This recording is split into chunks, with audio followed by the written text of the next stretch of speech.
How are we doing on this fine Wednesday? We made it halfway through these. What is this? We should start counting how many weeks it's been. Because months aren't doing it any justice. It was like week 29 or 30. 30-ish? Ish? I don't know. Somebody needs to fact check me on that. Apparently I can't count. I've been watching too much MAGA. My math skills are deteriorating the more I watch MAGA videos. We've got big news. Guys, I know this is come to you as a surprise, but Jizzy Lane says Donald Trump's not a bad guy, guys. I know that's weird. You know, with her getting moved to a minimum security prison, something that is not ever done, and they had to, make a special exception, but Trump didn't know anything about it. I didn't know anything about any of these things. I mostly just golf. I mostly just cheat at golf, and then people just do things unless I do things. And then when I do things, they're good things. So when this is all over, I'll probably say I did all these things. But for now, I don't know these things. Big news. I'm sure you guys didn't see that coming. We definitely have not talked about it on this show over and over and over again. It's such a dumbass timeline. I can't get over this. I'm never going to get over this. I think this is, after this is all said and done, I keep saying I'm going to be like, maybe a fucking Donald Trump scholar after this is all said and done. But I'm going to have a lot of competition, to tell you guys the truth. There's going to be a lot of us out there that watched all this stuff happen, and we're like, how the fuck did this even happen? But I've got my theories. So we got that going on. We've got a lot of other stuff going on as well that we need to talk about, including Joe Rogan, apparently going to be the Epstein whisperer, or at least that's I don't know if he knows that yet. I'm not sure if he knows that yet. But yeah, going to be the Epstein whisperer, so that way he can say in really small words to MAGA, Donald Trump not bad. Donald Trump absolutely okay. Epstein, Trump not friends. You're going to keep it in like small syllable words for him. So we're going to talk a little bit about that as well. Hope everybody's doing good on Wednesday. Keep your head up. We're going to get through it. All right. Let's see who's in the chat. Let's say hi, and then let's get down here and let's start talking about all this craziness that's going on here. Oh, all right. We got Alan. Alan, what's up? You got number one. Alan, number one. Progressively independent. Woke Mike, what's up? TOG, good to see you, TOG. Jeremy, what's happening, Jeremy? Good to see you. Good to see Nightbot down there working hard. Work hard, Nightbot. Work hard. Keep these people in check. You got to watch out for these guys. They're wild cards. Tammy, what's going on, Tammy? Let's see. Who else? Liz Allen, what's going on, Liz? Michelle, good to see you, Michelle. The people, what's up? DJ Hertz. What's going on, DJ? DJ, I see that there's a lot of like anti-Trump rap now, which I don't know how I feel about that after the MAGA rap, but I guess we're fighting fire with fire. So this might be in your wheelhouse, DJ. You might need to make some anti-Trump beats. Mitchell, what's up, Mitchell? I pushed the buttons. Count the weeks like a POW. Redunk. I should have behind me like a whiteboard with the scratches in the wall. Or maybe I just scratched the wall. My wife's not going to be happy about that. Also, that's going to look really weird if I ever try to sell my house. If I ever try to sell my house and then they come downstairs and they see a bunch of scratches in the wall, like I was a fucking convict counting my time. Oh, man. She's after that pardon. We all knew it. The secondary location, redonk. How long until she's at Mar-a-Lago, redonk? That's the real question. Oh, no. Miss Anonymous. What's up, Miss Anonymous? Your boyfriend thought it's been 2 years? No, it's only been 6 months. Howard Stern got canceled? No shit. Let's see. The long hump day. What up, Stan? What's going on, Stan? T. Freeman in the house. What's up, T. Freeman? Jay, what's up, Jay? Don't forget. No, of course. We'll never forget, Jay. We will never forget. I love Tesla. Oh, we pushed the wrong buttons. Drink. My kid comes down here. I blame it on my child now. When my child comes down here and does stuff, I swear to God, she plays video games on this computer, messes up everything I'm doing. I swear it's all her fault. Just tear up the drywall, but it's this beautiful color of Eagles green. I don't know if I can tear up this beautiful Eagles green drywall down here, dude. It's gonna be amazing. I'm gonna sigh a lot today. There's gonna be a lot of sighing today. So anyways, yeah, we've got a lot going on, so let's go ahead and let's check out where we're at. Fucking CoffeeZilla swears this is his last Epstein video. Something tells me that's a little too hopeful. That's a little too hopeful, CoffeeZilla. Good try, though. Solid try. We're going to talk about Pete Hegseth being the most hated man in America, which that was actually, if you would have asked me, I didn't think that was going to be the one. We're going to also talk about the Rogan Epstein Whisperer article. We're also going to talk about who Hunter Biden thinks killed Jeffrey Epstein. That could go anywhere, guys. That could go anywhere. And I am ready for this video. Okay, this one's going to be good. All right. And then we've also got the conservative Karens throwing the fascist salutes and the fuck around and find out that they got from that. So that's going to be amusing as well. We've got a lot of fun stuff. All right. We've got Zoran Mamdani tests his gaydar. This one actually might get me canceled on the left. I'm not sure. I haven't watched the video. I watched like the first minute of it. I think we're safe. But to be honest with you guys, if you guys went over the Angry Ginger live clips, doing good. We're at like 730 subscribers now. We're almost to 1,000 over on the Angry Ginger live clips channel. So if you haven't liked the Angry Ginger live clips channel, please do so. If you haven't subscribed and liked this channel in this video, please do so, guys. Please do so.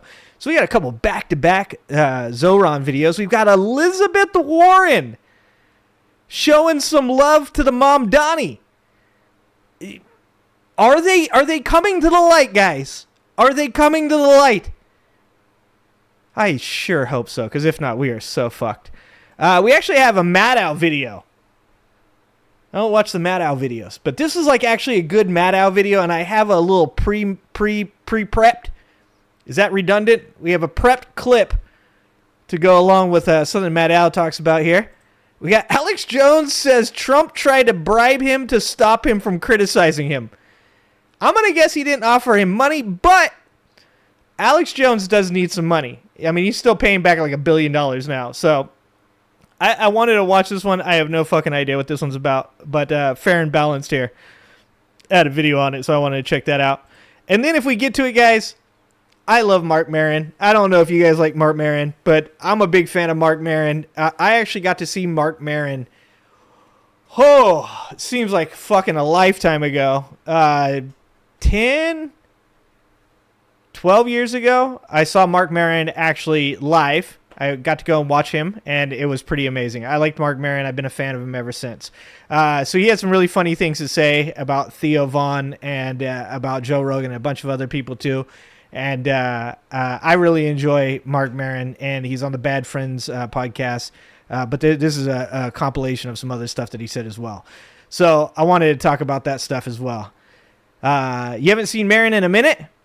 I really enjoy the Mark Maron. I never listened to his WTF. Hulk Hogan killed Epstein. I just saw that. Mitchell.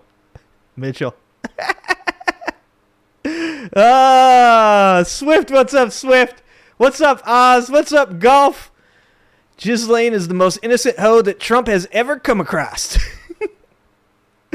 The Trump trolls hit hard on the Cliff Show. I hope you guys see me over there having a good time trolling the trolls. I don't know if you guys get this, but most of the time when you're a new channel doing politics on YouTube, for some reason, and I'm going to guess it's because MAGA are bottom feeders. They're bottom feeders, right? They're willing to, go after anything. They love fucking with small subscriber channels. So I've seen this a bunch of times where people I know have started new channels and all of their comments are MAGA people. But if I can give any advice to people out there that are starting a new politics channel on the left where they are releasing videos that are critical of Donald Trump, the best thing that you can do for your videos is to troll Trump supporters, because they cannot help themselves. I can literally tell them that they are helping the algorithm push my videos further and further out to get more and more viewers, and they will just continue. They will come back with, yeah, take that, you fucking commie liberal, cry more, take that. So I've been feeding the trolls over there on the Ginger Clips to help get the numbers up, and it is working fantastically, guys. Working fantastically. We're almost to 1,000 subscribers on our second channel, so it's good times.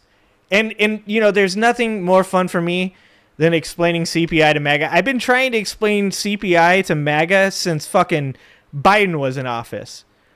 Like, do you guys understand right now that chocolate, right? Here, let's go big me for this. We're going to give an explanation on some stuff. Chocolate right now, due to multiple factors, some of them being tariffs, some of them being to the fact that we've chosen to stop, helping with countries that potentially don't have the infrastructure to do something about like problems for them. There's a rot in chocolate that is causing the trees to die, and it's spreading quickly. It's the same thing that happens with like bananas and citrus. I believe it's the green disease is the one for citrus. But chocolate's, I believe, going to go up. I think the last number I saw was chocolate over the last year to 2 years is going to go up about 80%. So in a health food store, right? I work in the health food industry. You see chocolate bars that probably are about $2.99, $3.99, maybe $4.99 right now that are going to be $10. So if you want to get yourself a health food chocolate bar, now I know that sounds probably disgusting to a lot of people out there that are like, look, Snickers is best, but there's some damn good chocolate in a health food store, okay? Not that 70% dark shit. I'm not talking about the fighting cancer chocolate. I'm talking about the still good stuff. I'm talking about the milk chocolate, toffee, and almonds, okay? There's still good stuff. We're talking $10 a chocolate bar. When we talk about beef is up 10% since the beginning of the year. You're going to be looking at steaks, like a steak for one person, that's going to be $24, $25, $30 in the near future. And Donald Trump has actually made this even worse, because Donald Trump decided in his infinite wisdom that he would create a deal with Australia where we tariff Australia, and Australia allows us the export of beef to Australia. We cannot keep up with the demand in America for beef, and Donald Trump is now sending cows to Australia. The level of dumbassery, I am 100% certain Donald Trump doesn't know a fucking thing about what he's talking about when it comes to pricing. And that shouldn't really be a surprise to anybody, considering that he's fucking ultra wealthy, right? This dude has never purchased groceries. He likes the word groceries. It's a weird word. It's an old-timey word. It means things in a bag, okay? Groceries are going up.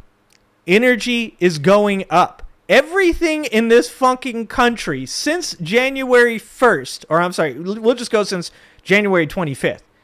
Since he was inaugurated in office, CPI on almost every single thing has gone up, except for TVs.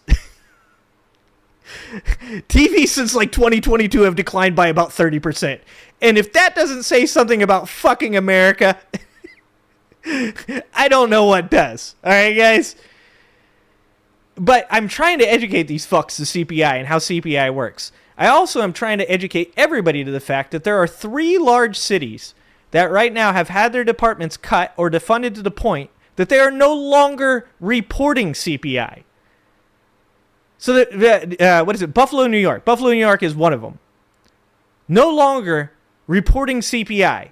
For anybody that doesn't know what that means, when you look at something like egg prices or beef prices or coffee prices or chocolate or even energy, what they do is they take a sample of pricing across the country and they come up with a national average. And that lets us know whether or not things are going up or down, because you get so many people that are like, but eggs are down in my state. And then people are like, no, eggs are up in my state. And what you want to know is, as far as the broader economy goes, you want to know how it's doing on a national average. So when you have 3 large cities and this is just to begin with, this is just the beginning of this happening, that are not reporting their CPI numbers. And that's specifically because they've been defunded and don't have the people to go do the work. That means they have to start guessing at prices. So they used to guess at about 10% of all the prices across the country. Now they're going to be guessing at 30%, and that's steadily going up over the last month. Not over the last 5 months, not over the last 6 months. Over the last month, it's already increasing over 30%. I said this a million times to MAGA when they come in and complain about Biden's economy. It's not about metrics like the stock market. It's not about metrics like GDP, even though Donald Trump's GDP is in the fucking toilet. 3% this quarter and a negative percent in the last quarter equals less than the percent that a healthy United States of America gets through a year. So even with that metric, it's not good, but that is not what affects middle-class Americans. That's not what affects blue-collar people. What affects people is prices in grocery stores, the price of rent, the price of energy, the price to buy used cars or new cars, and every one of those metrics since January has continued to increase. I try so hard to educate these people, and they don't want to have any of it. I also have a couple left-wing people over there shitting on me. Actually, I just saw a comment right before I got on here where a person said, "I have to apologize. I came across your content and you look like you were MAGA. So I kind of hated you." Completely understandable. Completely understandable, guys. I'm not even mad. I'm not mad. I know I look like I should be MAGA. I recognize bald head, big beard, white dude. I get it. I'm also mean. I say mean shit. There's a bunch of lefties on my Angry Live clips over there going, "You're part of the problem. You're one of these people that doesn't know how to talk well. You don't talk good. And you're making everything worse." Anyways, I argue with those guys too. I argue with the lefties as well. It's fun. It's fun times. Fun times for everybody. Well, I don't know if it's fun for them. I think they all hate me a lot. I told you guys. Look, guys, I got a shelf life. I got 3.5 years where the left is going to tolerate my fucking my shenanigans. Okay, I got 3.5 years left. As long as Vance doesn't get elected again, as long as Trump doesn't fucking just completely shut down elections and stay in office forever, I got 3.5 years worth of shelf life where I'm going to be accepted by anybody on the left for being as mean as I am. And I'm fucking using every little bit that I got. But anyways, thank you guys over there doing the Angry Ginger live clip stuff. So let's go ahead. Let's talk about this stuff. Let's drink some coffee. Imagine if I had a pickup truck again. Right now, I'm still rocking. I'm still rocking. Brother, I'm still rocking the Subaru. Okay? If there's one thing that says that I'm a lefty, it's that I drive a Subaru, guys. Fuck you guys. I don't even own a truck. Boston Brian, what's up, my dude? Dude, Boston Brian's my brother from another mother. Okay, I think Boston Brian's got a much longer shelf life on his channel than I do on mine. Because Boston Brian's a lovable individual. I saw Pep Talks in here the other day saying that I get away with talking about Israel, Gaza in the way that I do because I'm lovable. I don't think that's what it is, my brother Pep Talks. I love you, dude. I appreciate you, but I'm gonna call you wrong on that one. Boston Brian is actually a lovable individual. All right, and also here it is, Boston Brian. We need to throw this out there, my friend. All right, we need a show with me, Boston Brian, and a pissed off bartender. Maybe even let's throw fucking Straight Facts No Chaser in there. You get us four together, and I swear to God, we will save this party. This party will have a spine like no other. They will have the chutzpah that the left has been missing for so long, guys. So shout out to my dude Boston Brian. Doing fucking good work over there, my dude.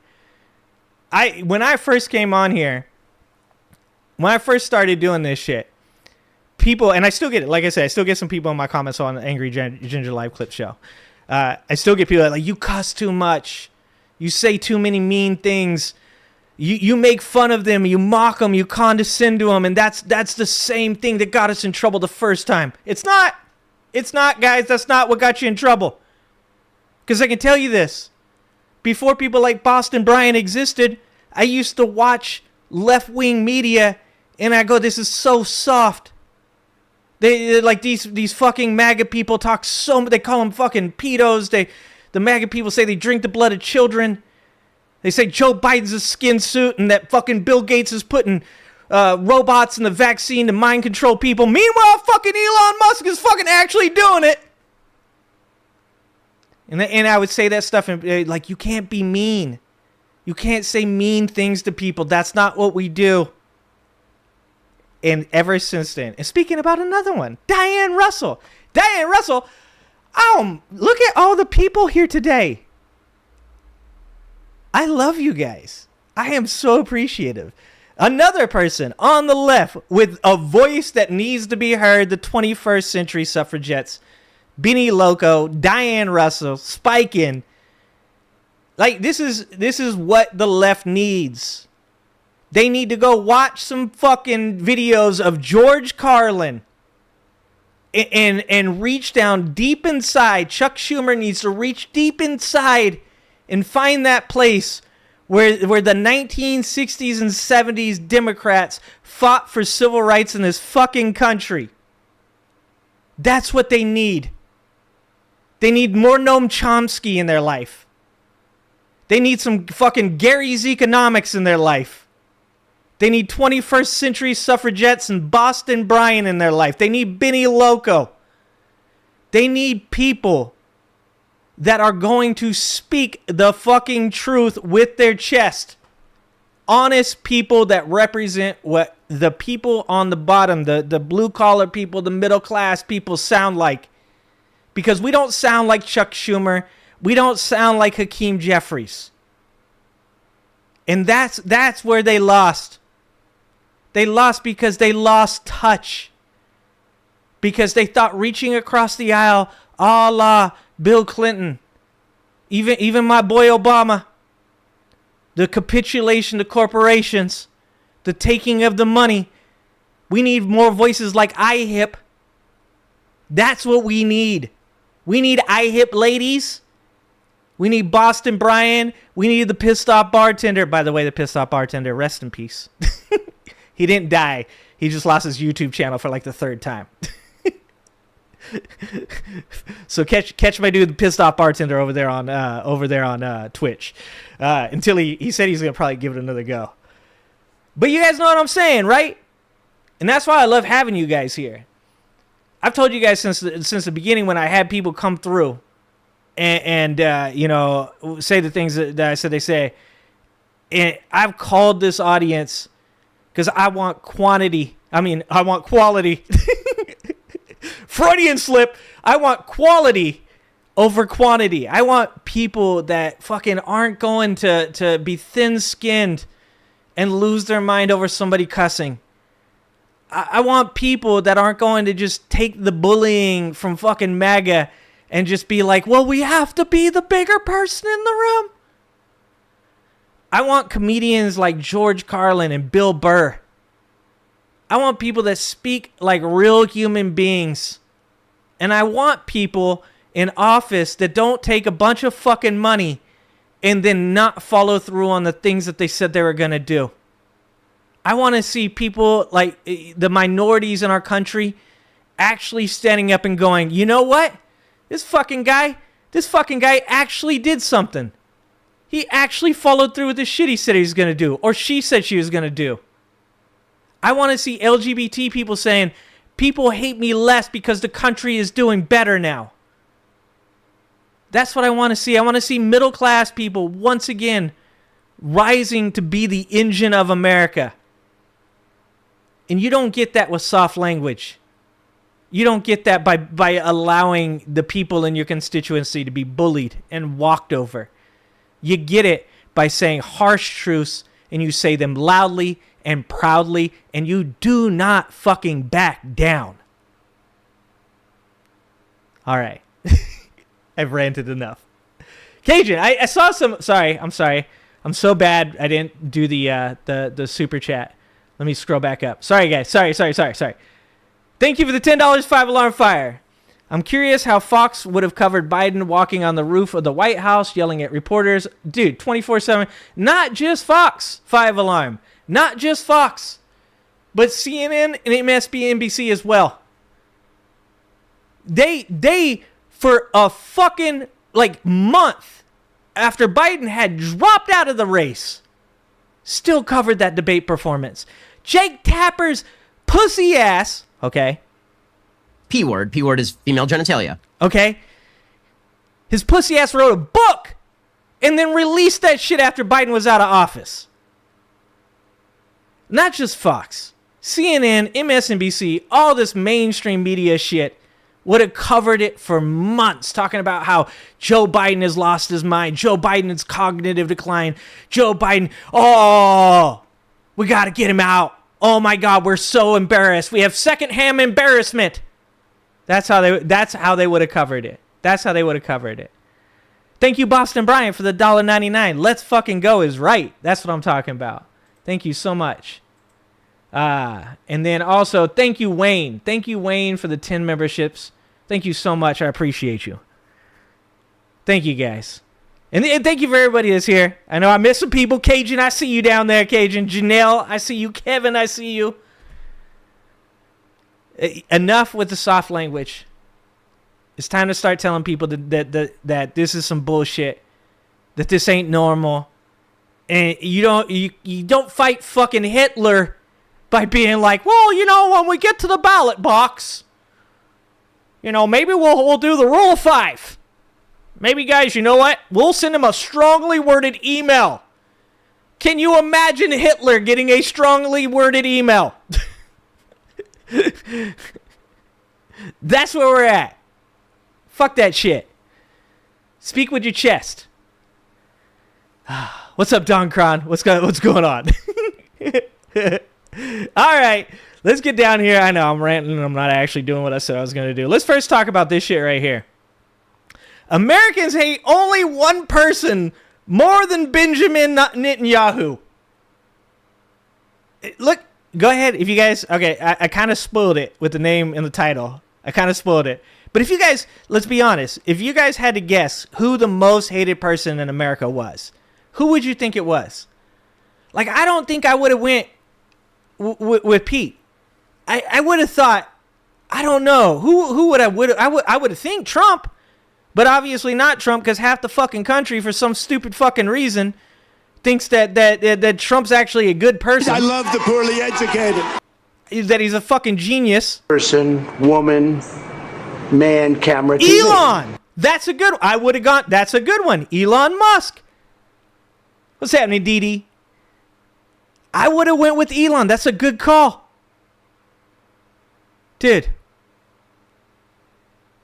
So what happened to Mark? Did he get canceled, or are we celebrating? I don't know which Mark we're talking about. You got to give me a full name, brother. Elon Musk. So there's only one person who Americans hate more than Benjamin Netanyahu, Elon Musk. That's actually not true. That's not true. In a Gallup favorability poll on 14 U.S. and global figures released Tuesday, Musk came in with the lowest... Hold on! Did this change since I looked at it? I think I saw a different article. No, wait! No, Pete Hegseth, this fucking article's wrong! Oh, I guess it's on net favorability. Oh, my bad. Okay, my bad. Sorry, Pete. Oh, I lied in the fucking title.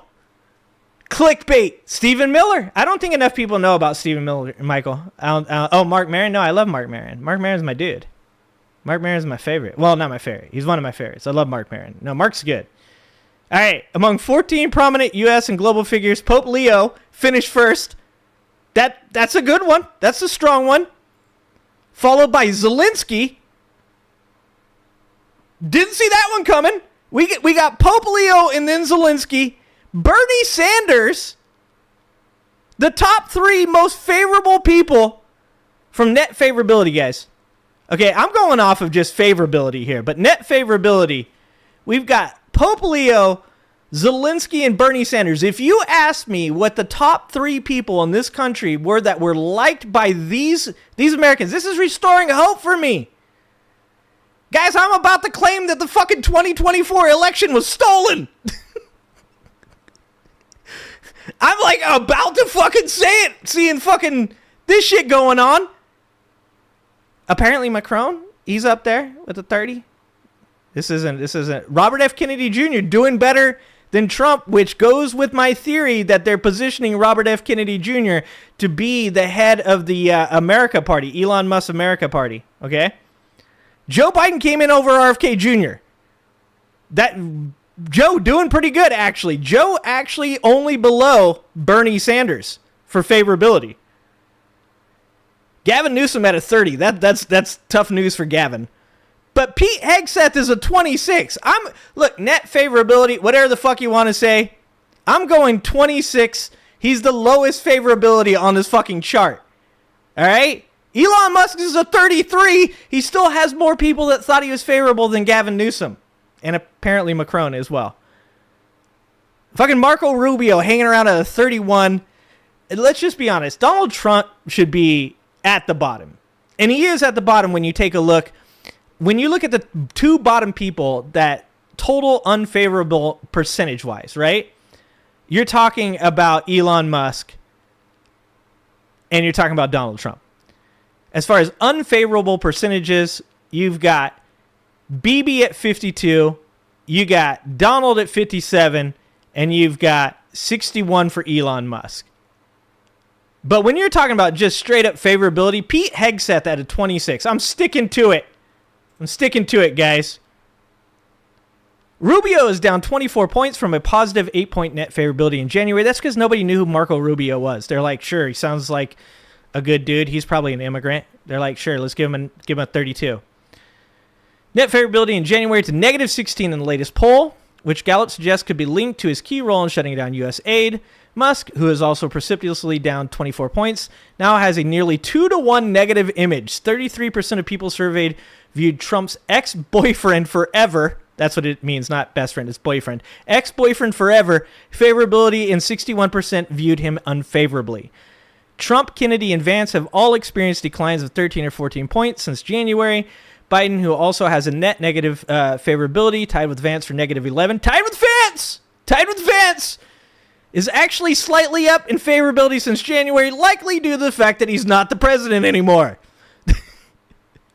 At the top of the list is Chicago Pope himself, Pope Leo XIV. The Pope has a plus 46 net favorability, far ahead of the second and third most favorable figures, Ukrainian President Vladimir Zelensky and Bernie Sanders, who come in at 18 and 11 points respectively. The writing's on the wall. The American public doesn't look kindly upon mass starvation, but there is no sin greater than the Tesla diner. I love Tesla. Oh, guys. Isn't it fucking weird? First of all, these ads that pop up. Chuck Norris, this daily habit gives me teenager energy. Bro, I'm getting Russian propaganda in my ads on the side. What is that sentence? I see you trying to say this shit. This daily habit. Fuck! They took it away. They took it away too quickly. Come on, though, guys. I mean, help me out here, guys. How did these guys get elected and now they are the most unfavorable fucking people in America? Are we just that fucking dumb that we're like, let's give Trump another chance, bro? It wasn't like fucking 9 years ago. It wasn't that bad, right? Remember, it was fun. Is that what happened? Are we that dumb that like 6 months in we're like, actually, I remember now. This is bad. I think we might have messed up, guys. Fuck. How is this possible? But you guys tell me. What up, Manny? What's happening, Manny? What's up, Roxanne? You guys tell me. Does this give you hope?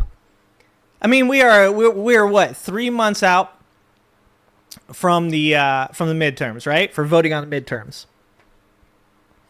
Does it give you hope that if Donald Trump doesn't fucking redistrict every state that he possibly can and gerrymander the shit out of it, because we're going to have to fight that shit tooth and nail. First of all, fuck Kevin Kiley in California. I saw his dumbass message. Kevin Kiley, if we can turn every district blue in California and Kevin Kiley's ass loses his job, if Kevin Kiley gets kicked out of office, guys, we will have an on-stream tequila fucking celebration. 100%, guys. I will risk the monetization of my channel by bringing a large bottle of tequila onto this stream and take shots if Kevin Kiley loses his spot in California. I will drink to that, guys. But it gets even worse. Okay? Because you gotta keep the balance here, guys. This is how dumb America has gotten, guys. There is news about Trump and JD Vance and taking care of the Epstein situation, guys. This is the news. This is the news that we're talking about. Currently, we are talking about Trump aides planning Rogan role for end Epstein crisis. What is going on? Fucking AI is taking over. Right? These aren't fucking... That's not a sentence. Trump aides planning Rogan role for end Epstein crisis. Help me out, guys. I know I grew up in a trailer park. I know my reading skills are not top notch despite all these books. I've been trying to get better. But that's not a fucking sentence. That's not a sentence. Okay. Senior Trump administration leaders are reportedly looking at using megastar podcaster Joe Rogan to help tackle lingering fallout from the Jeffrey Epstein controversy. Just read that one more time, guys. Just one more time. Senior Trump administration leaders are reportedly looking at using megastar podcaster Joe Rogan to help tackle lingering fallout from the Jeffrey Epstein controversy. This is the dumbest timeline. This shit is dumb. I love the poorly educated. How? How are we in this? What alternate reality are we in that there is a fucking dossier, a fucking like gazillion files on a pedo that fucking trafficked children that this administration has been fucking hiding from everybody, coming up with every excuse and distraction that they possibly come up with. And now the fucking solution is we're going to have Joe Rogan tell people in words they can understand that it's not a bad thing to cover up the Epstein files. What the fuck is going on? I was so hopeful from that last article. And immediately it just goes directly downhill, guys. Trump officials are also considering the release of audio from an administration interview with jailed sex trafficker Ghislaine Maxwell. It's the dumbest timeline. It's the dumbest timeline. Vice President J.D. Vance is set to host a dinner meeting at his residence on Wednesday evening to hash out the Trump administration's next move on the Maxwell audio and transcript the network said. Jesus Christ. Haven't had enough coffee. This is what happens. I get off work and I come home and try and read this stuff. So they're going to have a dinner where they discuss... And why does Todd Blanche always look like that? What is wrong with that man's face? He's not actually a human. He might be a serpent. They're going to have a dinner where they sit down to discuss whether or not they should, start using Joe Rogan as a mouthpiece. And what do you think it takes? Because Joe Rogan has he said he's drawn a line in the sand, and this is where, he can't support Trump if he defends not releasing these files. This is going to be, everything that's happening right now is already reality breaking enough. But can you imagine if Joe Rogan, after for the last month or two, saying, this is crazy, this is bullshit, Kash Patel sat here and told me that there is fucking information, Pam Bondi said there's information, Dan Bongino said there's information, and they all flipped. It is going to be fucking reality breaking if the next thing that we see is Joe Rogan on his show being the mouthpiece to describe to MAGA in words that they can understand how the Epstein files are not what everybody has been told they were by Joe Rogan and Don Bongina and by Crazy Eyes Cash and Pam Bondi for the past like fucking 2 years, and by Donald Trump himself for the past 10. This isn't real. The gathering will include Deputy Attorney General Todd Blanche, White House Chief of Staff Susie Wiles, who's the actual scary person. Susie Wiles, scary as fuck. Attorney General Pam Bondi, and FBI Director Crazy Eyes Cash Patel, according to 3 sources familiar with the plans. Last month, Blanc met with Maxwell, longtime Jeffrey Epstein associate at the U.S. Attorney's Office in Tallahassee, Florida, according to CNN. The Department of Justice has been working to digitize, transcribe, and redact over 10 hours of audio. Redact over 10 hours of audio! Oh my God!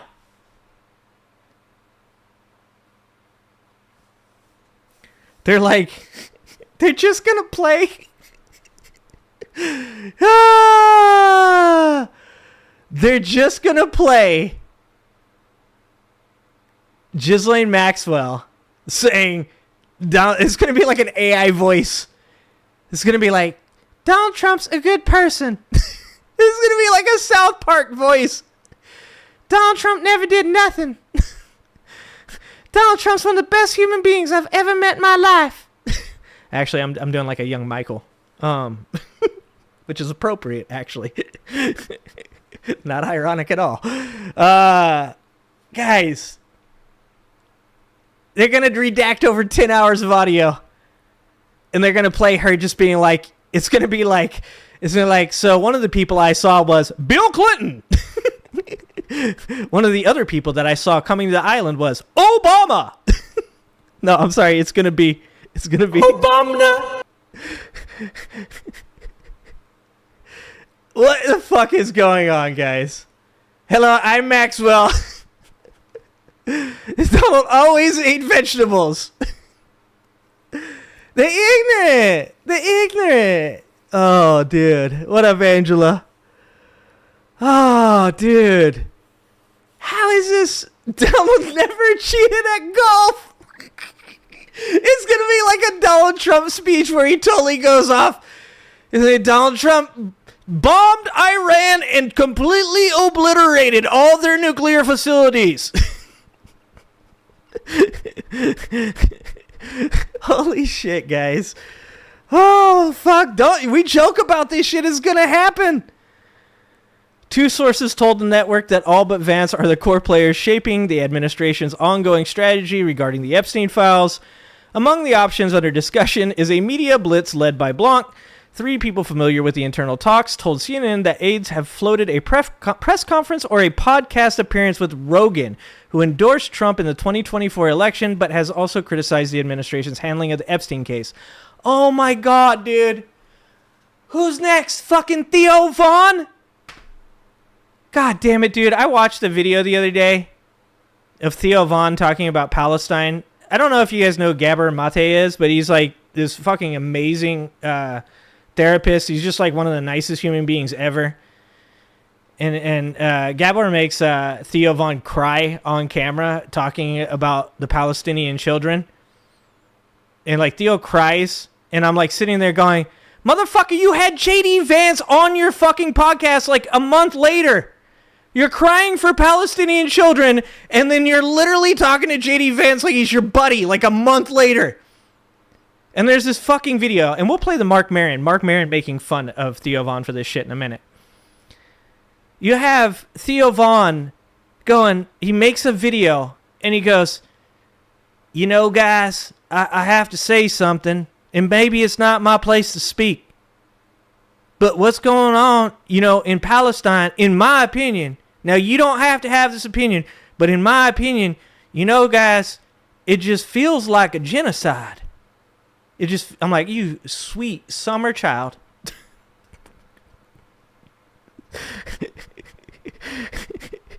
This motherfucker This motherfucker is like, he's got Trump on, he's got JD Vance on, and he's like, guys, I've been thinking about it, and it does seem like it's bad to kill children. Fuck me! There's no fucking intelligence left in this country. That's what they're going to do. It's going to be JD Vance goes on Joe Rogan, and Joe Rogan's going to go, JD Vance is going to be like, yeah, man, it's all a hoax. Obama actually did write those files, and Joe Rogan's going to go, wow, crazy. Really? And then later people are going to be like, Joe, what the fuck, dog? You said this was your line in the Senate. He's going to go, what was I supposed to do? Push back? He's going to go on Theo Von, and Theo Von's going to be like, yeah, so it's like crazy, isn't it? Like this whole Epstein thing, like that you told me that we should release the files, and then like 2 months later, you said you ain't going to release the files, that they're made up by Obama. That's crazy, yo. And then JD Vance is going to be like, yeah, actually, Obama turned out to be the person who wrote those files. And Theo Von's going to be like, whoa, man, that's crazy, yo. This is why when we watched that Bill Burr thing the other day, and Bill Burr was like, what did he say? Bill Burr said, me interviewing the president of the United States would be a lot like having him on, and I'm trying to talk to him, and the first question would be like, so, what was your favorite Super Bowl? And he's like, and then some fucking idiot's going to be in my chat like, I like that Super Bowl too, I'm voting for this guy. Holy shit. We like the same Super Bowl. Oh, fuck me. We're cooked. Epstein, the disgraced late financier and convicted sex offender, died by suicide. Bullshit. While in federal custody in New York City in August 2019 as he awaited trial on new sex trafficking charges. Officials in the first Trump administration, by the way, determined that Epstein's death was a suicide. Still, conspiracy theories that he was killed to shield high-profile individuals, including Trump, Britain's Prince Andrew, and former President Bill Clinton, have proliferated nonetheless. Oh, I wonder why! The Trump administration in February declassified and released files related to Epstein, but they were highly redacted and did not offer major revelations. A July memo from the DOJ and FBI said no additional information material would be released after phase 1, which implies that there's going to be a fucking phase 2. Trump's MAGA base has been vocally critical of attempts to stop the release of the Epstein files. What they should add into this article is that that's now fucking up all the Trump bots on Twitter, and all the Trump bots are super confused as to what they're supposed to say. And I'm not even talking about the NPCs that are fucking MAGA. I mean the actual Russian bots on Twitter that usually engage with people are now fucking going back and forth on what they believe, and it's amazing to watch. The Daily Beast has contacted the White House, the DOJ, and the FBI for comment. 2 officials said the material from the interview could be released as early as this week. Oh, fuck me. One of the internal debates centers on whether releasing the interview could reignite the Epstein scandal. That's a debate? Whether or not it could reignite the shit that we're already talking about? It's ignited, dog. You can't reignite it. It's a fucking bonfire. It's blazing like half the country's on fucking fire. Something which some officials close to Trump believe has largely died down. These people do not exist in reality. When asked whether the Trump administration would release the Maxwell interview transcript, White House Communications Director Stephen Chung, I'm a fat fucking asshole, told CNN this is nothing more than CNN trying desperately to create news out of old news. Old news! We're still talking about it. Trump already addressed this issue in an interview with Newsmax, a real news outlet that routinely gets better ratings than CNN. That's probably actually not wrong. Not that they're a real news outlet, but just that they probably do get better ratings than CNN. That's kind of sad. Trump addressed the Blanche Maxwell meeting during a Newsmax interview last week. When pressed on whether the public would get to hear the contents of their conversation, the president said, I don't know. He always says, I don't know. I don't know because I haven't spoken about it, but he's a very talented guy, Todd Blanche, and a very straight shooter, and I think he probably wanted to know, just to get a feeling of it, because we'd like to release everything, but we don't want people to get hurt that shouldn't be hurt, and I would assume that was why he was there. I want to release everything. I just don't want people to get hurt, especially me. I don't want me to get hurt. Okay, I added that last part in. Can we just go back and read the part? I think that's why he was there. I think he probably wanted to know, just to get a feeling of it. Because we'd like to release everything, but we don't want people to get hurt. They shouldn't get hurt. And I would assume that was why he was there. Can we just fucking go back and look at that and recognize that the fucking president of the United States is literally acting like he has no idea what his personal attorney that lost his defense and got him to be a 34-time convicted felon. He doesn't know anything that guy's doing, guys. It to do with a fucking convicted trafficker that they just moved to a lower security prison. He doesn't know anything about that, guys. Maxwell was convicted in 2021 for helping Epstein groom and sexually abuse underage girls. She is continuing to appeal her conviction, including a petition to the U.S. Supreme Court. Last week, Maxwell was transferred from Florida to a low-security facility in Texas. We're pressed on the matter by CNN host Kate Conlon on Tuesday. Trump said, I didn't know about it at all. No. I read about it just like you did. It's not a very uncommon thing. Oh, my God. Oh, my God.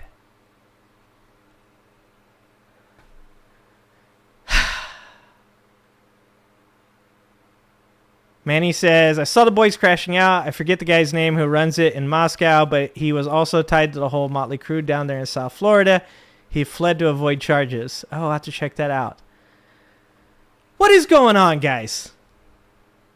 Alex Acosta is the CEO at Newsmax now. Wayne, oh my God, how is this all connected? I try so hard not to be a fucking conspiracy theorist. You know how badly I want to not be up here fucking pointing to all the shit in Trump's administration that connects to fucking Epstein? Alex Acosta, the very man that gave Jeffrey Epstein a sweetheart deal in fucking 2007 after being convicted of trafficking a child or soliciting a 14-year-old for a massage, a sexually charged massage. He's on the board. Bro, how can MAGA...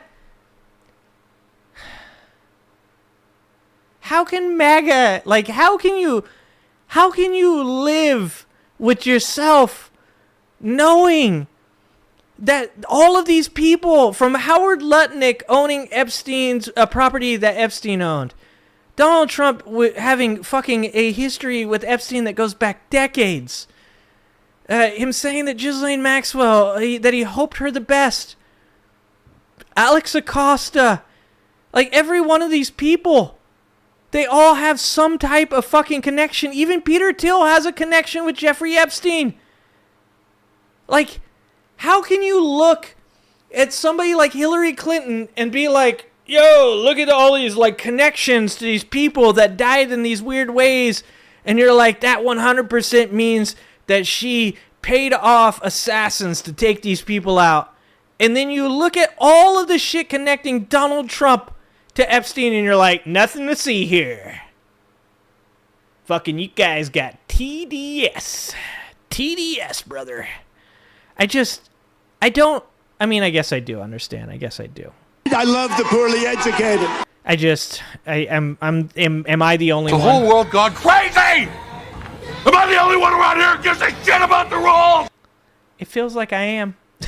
It feels like I am.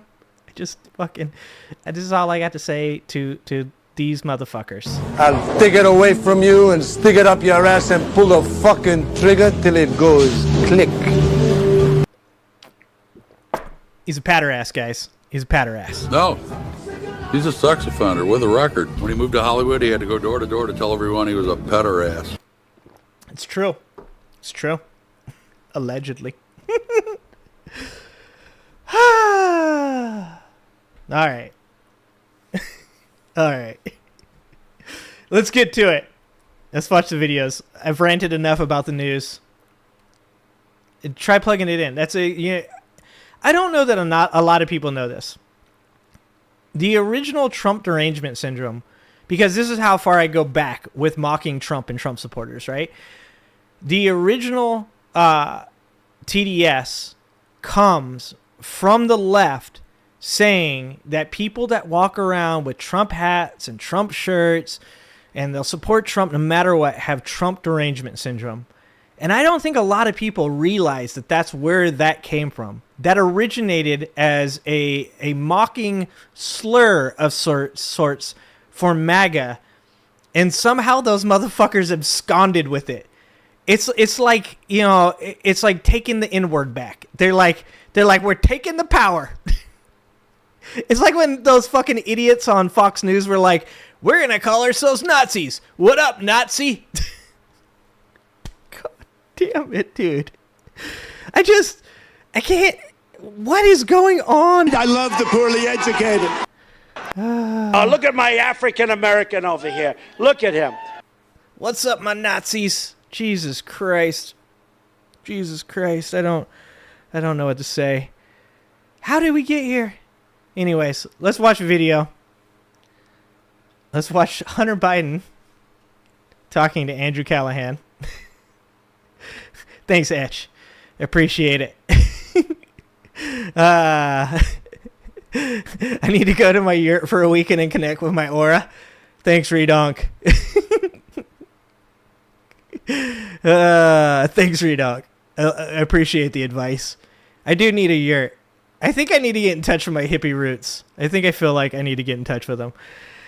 All right, so who killed Jeffrey Epstein, guys? Okay, you guys tell me in the chat. You guys tell me. You guys tell me who you think did it, okay? I'm going to tell you guys who I think, and I don't think, I'm not going to give you my answer right away. I'm going to give you guys a chance, okay? But I think my answer is going to surprise you because I think it was a third hand, okay? And also that's important to realize here, guys. Okay, it's important to realize who killed Jeffrey Epstein. Who did it? Boom, Etch. Oh, we need a poll? Okay. We need a poll. RA says we need a poll. Okay. Look, I'm gonna be completely fair about this, okay? I'm gonna be completely fair about this, guys. All right? Fucking all the Trump supporters are like, yeah, TDS. Okay? I'm gonna be really, really fair about this one, okay? Totally fair, okay? We'll throw one in there, okay? Who did it? Okay, we got that one. Oh, that's a good one. Oh, that's a good one. We're gonna throw that one in there. We got one more option here. Let's see. What's fourth? I'm gonna go with here. We're trying to be fair and balanced. Okay, we're trying to be fair and balanced this time, guys. Here you go. Okay, this is fair and balanced. Okay, guys? Boom. There it is. There's the poll. Tell me, who do you think did it? Was it Donald Trump, Hillary Clinton, Netanyahu, or Tony Romo? I'm just saying. There's a chance. Okay? Actually, I should have put Dak Prescott. I actually like Tony Romo a little bit more. That's not racist, guys. All right? First of all, Tony Romo is a better quarterback, and that's from an Eagles fan, okay? I'm just saying there's a fucking chance. You guys like how Saquon Barkley was put on Trump's fucking council and he didn't even know it? Oh, Jesus Christ, guys. I'm just saying there's a chance. I'm throwing it out there. All right, you guys go ahead. And you guys tell me who you think it was. And then we're going to watch who Hunter Biden thinks it was. This is Hunter Biden, who killed Jeffrey Epstein on Channel 5 News. Do you think it was like a suicide? Epstein? No. I need to know what's up in that cup, Hunter. Also, let's take a look. Whose house is this? Okay, this is make a big difference in how I feel about this interview. Is this Hunter Biden's house or is this Andrew Callahan's house? I'm just checking out the background. Does Hunter Biden play guitar? Is that Hunter S. Thompson up top? Tell me this, guys. Did Joe Biden name his child after Hunter S. Thompson? Because if so, I think he might have set him up for that crack addiction. That's all I'm saying. Okay? Poor parenting. That's all I'm saying. Names matter. Right? Nobody does. I mean, really, except for all of a sudden Cash Patel and Dan Bongino. Fucking Nobody crazy thinks it ass was. Cash. Is that you have that renowned doctor, Ginger did a it. coroner, that did the, what's it called? Post-mortem autopsy. Yeah, the postmortem autopsy. I don't know if that's what it's He called. talks about all the different, the different fractures in his Derek neck Cash, and how what's it was up, buddy? impossible that he could have done that. You can't by simply commit Long leaving. time by no see, my strangling friend. yourself. What? You can't commit suicide. Exactly. And You he can't says, strangle yourself to death, even No. if you hate life. yes, exactly. That literally is an impossibility Spitting facts. in a fiction. And there's this idea that what he did is like he leaned forward. Well, none of it matches up. There's that guy that just testified not testified. He Paul. was interviewed that was in Appreciate the you, cell Paul. next to Jeffrey Epstein's. And he said it's just absolutely impossible that he would have been. Oh, okay, Angela. Okay, Angela. I remember when the Eagles sucked as bad as the Jets. That was the before times. Okay, Angela. That was the before times. Okay? Popeye Patel. We do not talk about the before times, Angela. Okay? Let's get that one more time. In a fiction. And there's I got this idea that distracted. You can't commit suicide. exactly. And You he can't says, strangle yourself to death, even No. if you hate life. yes, exactly. That literally is an impossibility in a fiction.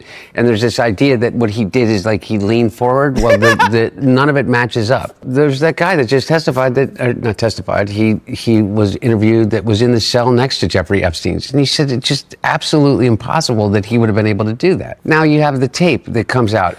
Dude, have you guys seen the video on Benny about him buying subscribers? David Packman actually has a really good video on how Benny Johnson, right, is his name? I don't watch the fucking guy. He's fucking terrible. How they show his analytics for views versus subscribers, and his subscribers are a fucking mountain, and his views are a fucking plateau. As a person that does YouTube content creation, I can tell you that is a fallacy. You cannot have fuck tons of subscribers and have your views go down. The only way, like on a video that gets like a couple 100,000 views, you'll get like probably 2,000 or 3,000 subscribers. Most people don't hit the subscribe button. There's almost every time, you guys hear this on multiple channels throughout the fucking YouTube sphere, you'll hear them do this ad. They'll say, I see that 56% of all of you that watch my videos aren't actually subscribed. So do me a favor and hit that subscribe button. Your views are always above your subs. I mean, that just makes sense, right? Like, you don't get subs that don't view your videos. Most of the time, people that view your videos don't sub even when they like your content, and they don't hit the like button either. That is fucking so sus, dude. That is so sus. And that's the guy that is now saying like that Epstein was just a conspiracy and people should stop asking Trump about it. And he's the one who had the inmate on that said that Epstein didn't off himself. Come on, man. This is so fucking crazy, dude. I kind of do think Candace has 4 million.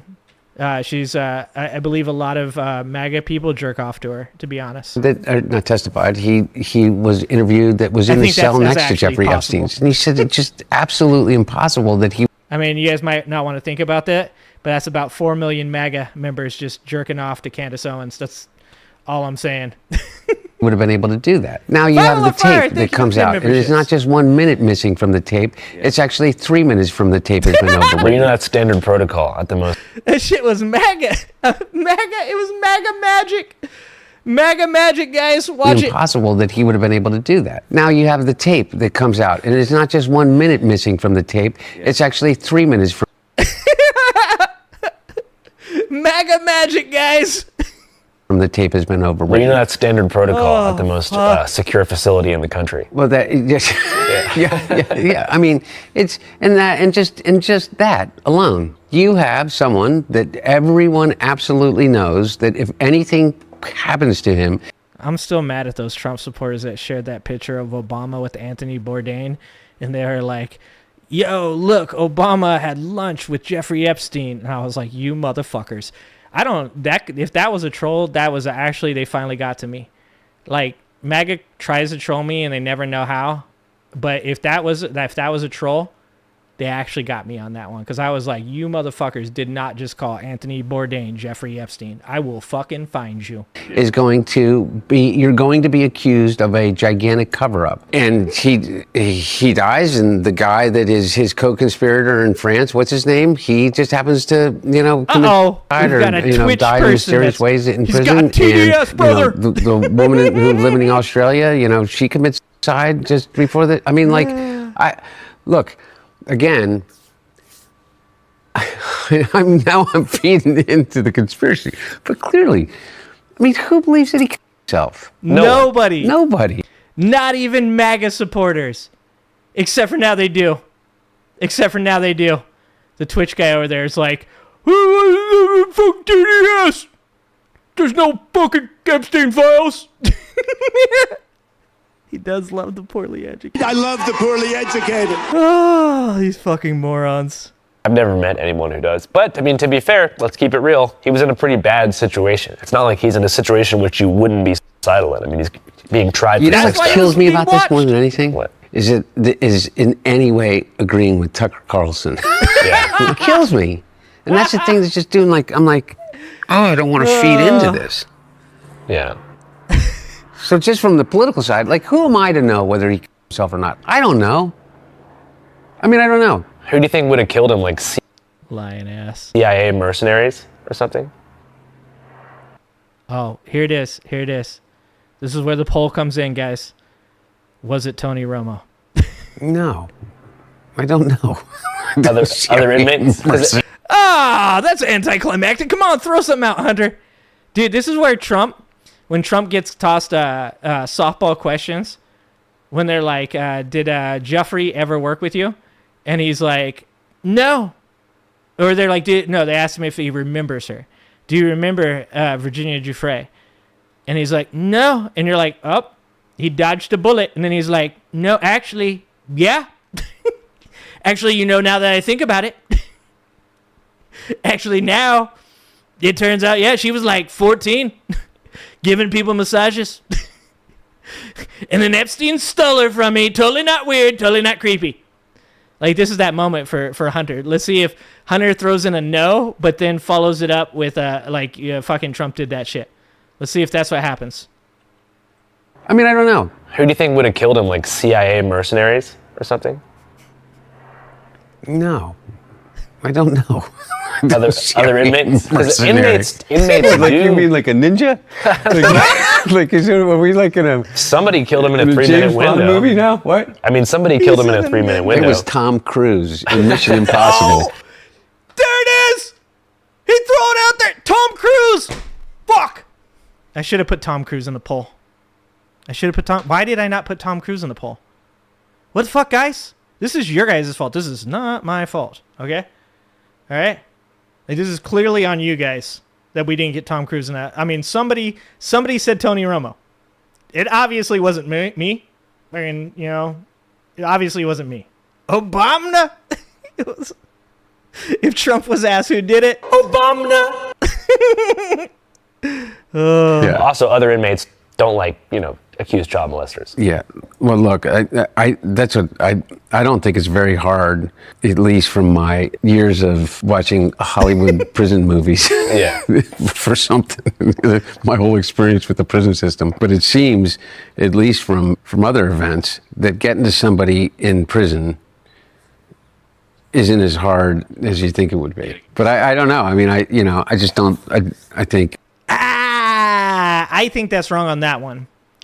I mean, so as a person, I may or may not know about people that have been shanked 37 times. By the way, that's you don't stop at 1 or 2. Okay, guys? Last thing you want is that guy coming back. If you're going to shank somebody, you go for 37 times. And this is not financial advice. But with that being said, there is a difference between prisons that have like cell blocks and are a little more old school that you see in like prison movies, right? Like fucking American Me. Don't look at me. Don't look at me. You know what I'm saying? Or perhaps Blood In, Blood Out. You know, I'm going to get you chon chon widow. You know what I'm saying? For those that know, no. Okay. All right. Watch Blood In, Blood Out. It's also going to scar you too. But I'm just saying, if that's the prisons you're talking about, in those prisons, it's pretty easy to get to another person. But in the prison that Jeffrey Epstein was held in, not as simple as you think. Not without some people being willing to allow it to happen. This was, and he was under suicide watch. No, I'm not buying that shit. By the way, the guy who was under suicide watch apparently was able to, take his own life, which that would 100% kill the whole reason, pun intended, to even have suicide watch. I mean, unless suicide watch literally means just watching it happen. Which is like probably a lot of people would rather him not be alive. And by the way, but does it matter? I mean, at this point, obviously it matters, and if you could ever figure it out, but it doesn't answer the question of why there's been this slow about face. It's like, that whole story about, and it's too long a story to tell, but it starts off with the guy who calls and he said, he's watching somebody's cat, calls and asks, and the guy calls and how's the cat? And he said, the cat's on the roof. This whole thing. I don't know, but I'll look into it. He says the cat's on the roof, and then the guy says, what's the cat doing up on the roof? He said, call me back in 10 minutes. And he calls him back in 10 minutes. He said, well, the cat's off the roof now, but he fell into the trash can. And the guy goes, well, we'll go get him out of the trash can. He said, well, we get out of the trash can, but, I was carrying him back, and he fell in the pool, and so he's in the pool now. And he goes, and it keeps going and going and going. And finally he goes, how's the cat? And he said, the cat died. And he says, why did you tell me he was on the roof? And he said, I just wanted to soften the blow. And I forget why I just fucking told the cat on the fucking roof story. No, he's right though. That's why with Trump supporters, you just can't. Because there's absolutely no reason that Donald Trump is hiding all of this evidence, has made up stories about it being a hoax, has then, capitulated to possibly pardoning Ghislaine Maxwell. It's too much. If this were any other person in the country, MAGA supporters would be saying, this motherfucker's hiding something. And some, to be honest, to be 100%, there are some MAGA people that are like, it's weird. They're not saying he's hiding something. They're saying it's weird. They haven't gotten to that point where they're like, holy fuck, dude, I think this guy's actually fucking part of this. Maybe fucking, what was it, the MAGA shaman, Jacob Tinsley? He seems to be kind of like, this is pretty fucking sus. And when the fucking MAGA shaman is our bar for, like, how fucking crazy you have to be and still be able to get the fact that Donald Trump might be in those files, or is at least protecting people that are in those files, that's pretty fucking bad, guys. At this point, look, I've said it before. At this point, if you've seen all the things that have happened with Trump hiding the files, refusing to release the files, doing weird shit around releasing the files, if you've seen all of the connections, all the pictures, all the videos, all the people in his administration, all the people that he's friends with, his name in the black book, his name on the flight logs, if you've seen all of that shit, and then you still are not concerned that your dear leader is in the files, then it doesn't matter. There is no level of evidence that is ever going to convince you.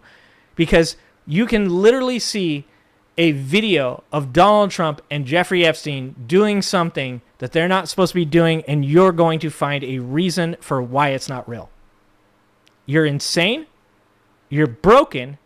And I would say you should seek help, but I don't think there's anything that's going to fix you. And when this is all said and done, and if Donald Trump does go down for any of this, you're going to drink Kool-Aid because you know that you have put yourself in such a position to defend a dude that would never in his life actually defend you. Just talk about it, but actually defend you. You've put yourself in such a position that you are never going to be able to exist in a society without embarrassment and shame. And you know what? You deserve it. I understand the blows getting soft. What they did is they started off and they released like one thing, but it wasn't the full thing, and then they kind of wanted to see if they could kind of get away with that and get people off it and say, well, there's going to be a phase 1, guys. Phase 1. No phase 2. Who the fuck does an operation with a phase 1 with no phase 2?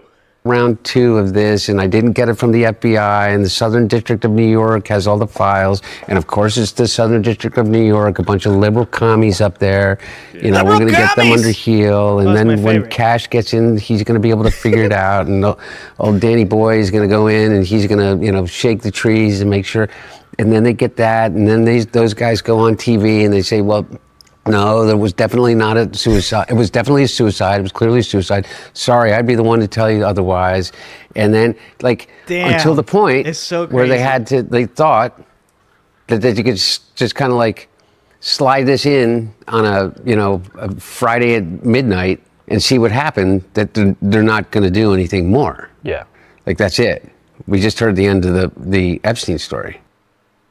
Dude. Why are you? Congressional source to start us off tonight is the second highest rank. It's nuts.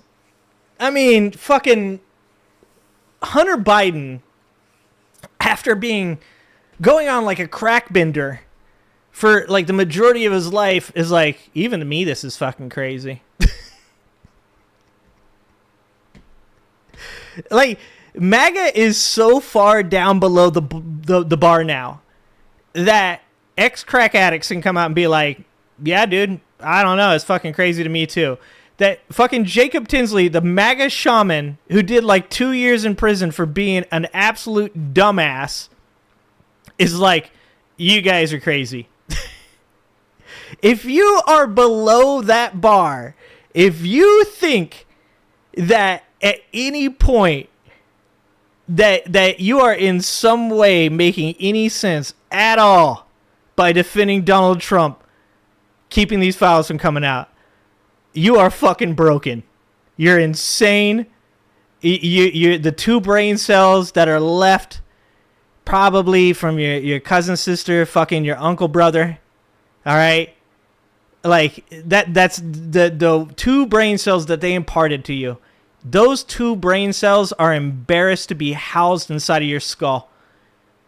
Like, they are putting in their 2-week notice, and they are hoping that you fire them before that because they don't think they're going to make it this 2 weeks. They can't take another 2 weeks living in your skull.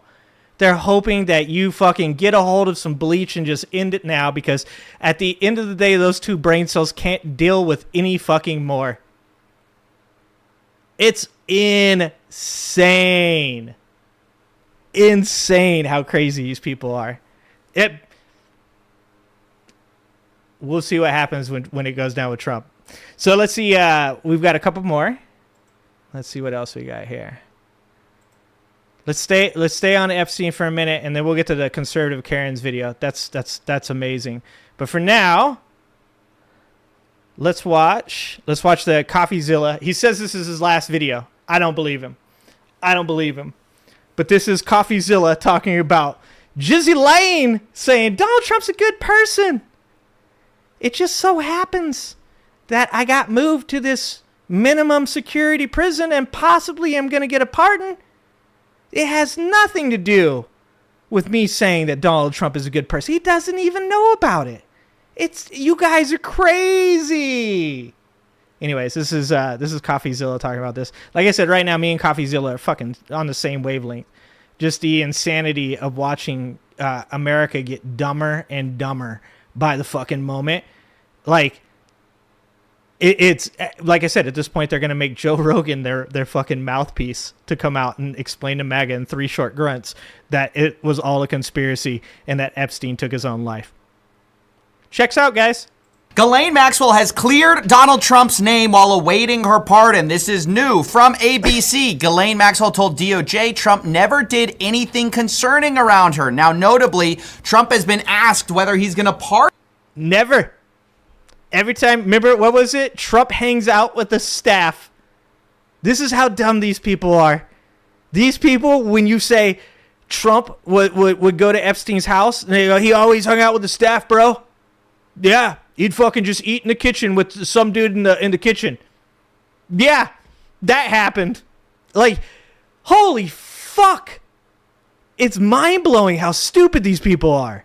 Jesus Christ. Ghislaine Maxwell before he said he wishes her well. I just wish her well, frankly. I just wish her well. I'd wish you well. I'd wish a lot of people well. Then he's asked if he's going to pardon her. He says, well, I'm allowed to do it, but I really haven't thought of it. I'm allowed to do it, but it's something I have not thought about. Now, notably, this is very similar to the way Trump has responded previously when talking about people he would later end up pardoning. I don't want to talk. Oh, Dark Cash. Dark Cash says, well, nothing was concerning to her because it was normal for her. Spot on, my friend. She's like, look, he wasn't doing anything that anybody else in Jeffrey Epstein's house was doing, man. It was all normal. She can say that shit under oath, and she is not perjuring herself. She's like, it was normal. Everything that he did was something that somebody else there was doing. That is spot on. About pardons, something I have not thought about. Now, notably, this is very similar to the way Trump has responded previously when talking about people he would later end up pardoning. I don't want to talk about pardons for Michael Flynn yet. You pardoned Paul Manafort. By the way, he pardoned Michael Flynn before he was found guilty. Have not even given it a thought as of this moment. Roger Stone, are you going to pardon him, sir? He's been pardon all those guys. Am I going to pardon him? Well, I hadn't thought of it. Now, obviously, he later did pardon. Trump's not a smart person. He just has a playbook. Like, you can't convince me that he's not an automaton, all right? He's like a fucking answering machine with like a push 1 for fucking saying you don't know somebody. Push 2 for saying you've never met a person. Like, he always responds the same. It's fucking mind-numbing how many times you can find clips of him saying the same exact shit about the same exact instances over the past decade or two of his life. He just always says the same shit. It's so fucking crazy. And these people are like, he's a fucking genius. He's a genius, guys. Person, woman, man, camera, TV. And don't forget, in Springfield, they're eating the dogs, the people that came in. They're eating the cats. They're eating the pets. He's a genius, guys. Yes, President Von Shits in his pants is a genius, guys. Michael Flynn, Roger Stone, and Paul Manafort. What up, and this DJ? has all led many people to wonder if a similar thing is in the works for Ghislaine Maxwell. Now, this all comes after 9 hours of Ghislaine Maxwell privately speaking to Deputy Attorney General Todd Blanche. He's the former defense attorney for Donald Trump, and this was a private meeting. It's notable that there were talks about doing it publicly in front of Congress, but that got shoved aside pretty quick. You don't say. You don't say. They're like, why don't we just have her come out here and talk to all of us? And Todd Blanc is like, nah, I got this. Trump's like, don't let her do that. That's a bad idea. By the way, I'm going to point out again that Todd Blanc was the guy who lost the trial where Donald Trump was convicted of 34 felonies. Our felon president is sending the guy who lost the case in New York. And by the way, one of the jury members said the only place that he got any of his fucking news from was True Social. Todd Blanc couldn't convince the guy that only got his fucking news from True Social that Donald Trump was fucking not guilty. That's all it would have taken. One person, one juror would have hung the entire fucking trial. And they couldn't do it. And he's sending Todd Blanc over there. This guy doesn't like competent people. He likes people that capitulate. He likes people that bend the knee. Look at Alina Habba. Habba did a fucking horrific job defending Donald Trump in the defamation case. Doesn't matter. He keeps her around. Why? A, she's got big titties. Okay? B, she fucking worships at his feet. And this is a problem that across the board, as a person who has been in leadership for over 20 years, I can tell you this. I don't hire people that like me. I don't hire people to be best friends with them. I hire people that can do the job and that fit well with the team. if the person that I hired doesn't get along with me, doesn't like me, doesn't have similar interests as me, but can still get the job done and is still successful at doing it, I want that person on my team. I don't give two shits. Donald Trump is the exact opposite, and he is the very example of how people that have never been told no before, have never been pushed back on before, have never been laughed at because if you do, he'll fire you. How they are terrible fucking leaders. And these people voted for him. When they realized they could just do this behind closed doors. Now, Todd Blanche said he was thinking about releasing the transcripts. We don't know if that's going to happen or not. But today we got leaks of what may have been said during the 9 hours where Ghislaine Maxwell told Todd Blanche that Trump had never done anything in her presence. He said he was a good guy. 8 hours of her just saying how good of a guy Donald Trump was. That would have caused concern. Now, do we believe this? Well, the challenge is that Ghislaine Maxwell has every reason to lie. She, after all, is looking for a pardon. Her lawyer says right now that she would welcome any relief, and relief is exactly what she got after this testimony, right after the testimony they're defending this to the DOJ. And Trump supporters are defending it. Trump supporters protect PDF files. Look, we all know. We all have seen how many of these Republicans end up in the news for doing this shit. These people like Donald Trump. And this is something that I said before, right? I was like, I was wrong. These people were like, we voted for Donald Trump because he was like us. And I was like, how the fuck is this billionaire anything like you? No, they protect PDF files just like he does because they're just like him, because they've got skeletons in their closet, because they're afraid that you're going to find out about the things they did if he gets exposed for them. That's why that entire fucking party is in the news week to week with new revelations about MAGA supporters that abuse children, about politicians in the MAGA party that have abused children, about people that they're connected to abusing children because they abuse children. She cleared Trump's name. She got transferred to a less restrictive prison called a minimum security prison, with the Washington Post calling it one of the nation's most lenient lockups for nonviolent women offenders. It's notable she had to get a special waiver to even go to this prison because normally sex offenders are not allowed. Yep. And this is something I really want to hit home. They Previously, made it I've been talking happen for about Ghislaine Maxwell, and we've been talking sort of like, okay, yeah, she trafficked for Jeffrey Epstein. I think it's worth hitting home that she also participated in some of the acts. She is a sex offender, convicted. And those types of people aren't eligible normally for minimum security. And she doesn't want the grand jury testimony to come out. She's now pushing back against the grand jury testimony coming out because as long as she pushes back against that grand jury testimony, she can possibly get her pardon before you get to see the fact that both an FBI investigator and a police officer both testified against her and Epstein and helped her get convicted. Now, it's not going to matter because, like I said, these people, they defend abusers because they're abusers, because they like to do that shit. So they're not going to find any fault in Ghislaine Maxwell. They're going to continue to support anything that Donald Trump does. That means that they'll be supporting Ghislaine Maxwell soon, regardless of the evidence against her. So she doesn't want the grand jury indictment to be released as far as testimony goes, because if she does that, then it looks even worse. Not that anybody's going to wake up for that, though. The people that already feel like Ghislaine Maxwell is a bad person and should not be let out, they're not going to change their mind after seeing the testimony. They already know she's a horrific person. And MAGA is never going to change their mind because they're cult members. And like I said, they're all lining up at the tub for the Kool-Aid right now. They're getting their Nikes on, and we're about to find out how many of them are willing to drink that drink and how many are going to try to escape just to be shot by security. That's what's about to happen. Security prisons. That's why a former warden told the Post, inmates, if they have a offense, are not going to a place like that, period. It's truly unheard of. Quote, it's a country club.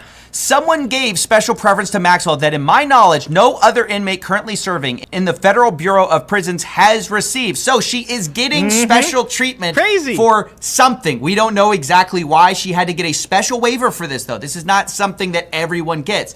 Contradicting this, though, the president has come out and said, oh, this is actually a very normal thing. questions for you. One, were you aware of and did you personally approve the prison transfer for Ghislaine Maxwell that your Justice Department? I didn't know about it at all. No, I read You about didn't it know just about like it, you guys. did. And do you believe that she is It's not a very uncommon thing. Do you believe that she's credible to be listening to? Your Deputy Attorney General sat down with her recently. Well, let me tell you, he's a very talented man. I'll remind you, the guy he's He's talking about formerly He was lost his it. defense attorney. Yep.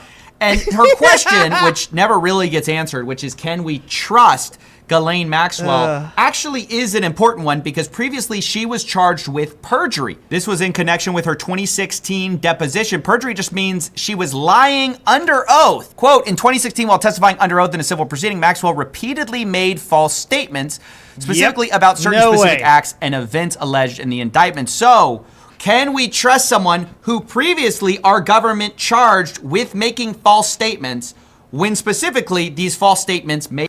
5 eggs. Tony Romo. Good call. Good call. I'm going to take back what I said about the Lions at the end of the election. I said if Detroit voted for Trump that I'd never ever say anything nice about Detroit ever again. Now, mind you, I think Detroit did not vote for Trump, but Michigan did, and I was putting all of Michigan on Detroit's shoulders. And I apologize for that, 5 eggs. I apologize for that because the Lions are my secondary NFC team, okay? Barry Sanders, greatest running back of all time, hands down. I don't give a shit. I will fight the Emmitt Smith fucking stands of the world as much as you want, okay? Barry Sanders, best running back of all time. I apologize. Go Lions. Benefit her. I don't know, maybe you think she's turned a leaf and she suddenly is Mrs. Honesty, but it's worth saying she's already reaping the rewards of the testimony she's given so far. Our president proceeds to talk about how talking to Ghislaine Maxwell is going to help with the fact that we don't want people getting caught up in this that would have their lives hurt. Whatever he asked would be totally appropriate, and it's not an uncommon thing to do that. And I think he probably wants to make sure that, people that should not be involved or aren't involved are not hurt by something that would be very, very... He's talking about himself, guys. You guys think he's talking about victims. He's talking about himself. Unfortunate, very unfair to a lot of people. We don't want people getting involved who might be hurt by this, right? That's why we got to talk to her behind closed doors. Dark Cash, did Detroit vote for Trump? Because I might go back on that. I might actually go back to saying that the Lions are done fucked up. I will take back the fact that I said I was going to say bad things about Cecil Felder. Okay? I will take that back. That was wrong of me. I should never speak ill of Cecil Felder. Okay? My bad on that one. That's my bad.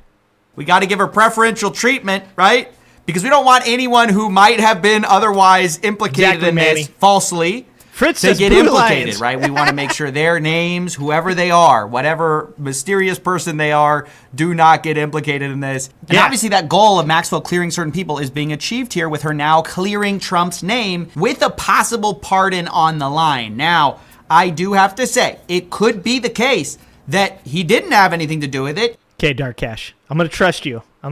She is being honest here, but unfortunately the waters are muddied when you have such a transparent conflict of interest in this whole story. Yeah, personally, no way. I don't want anyone, Ghislaine Maxwell or any of the elites that are involved, to be let off the hook. In fact, just today we had a bombshell report from the New York Times about Jeffrey Epstein's personal residence. Fritz, I'm going to make it even worse for you, Fritz. I'm an Eagles fan. I've been an Eagles fan for 30 plus years.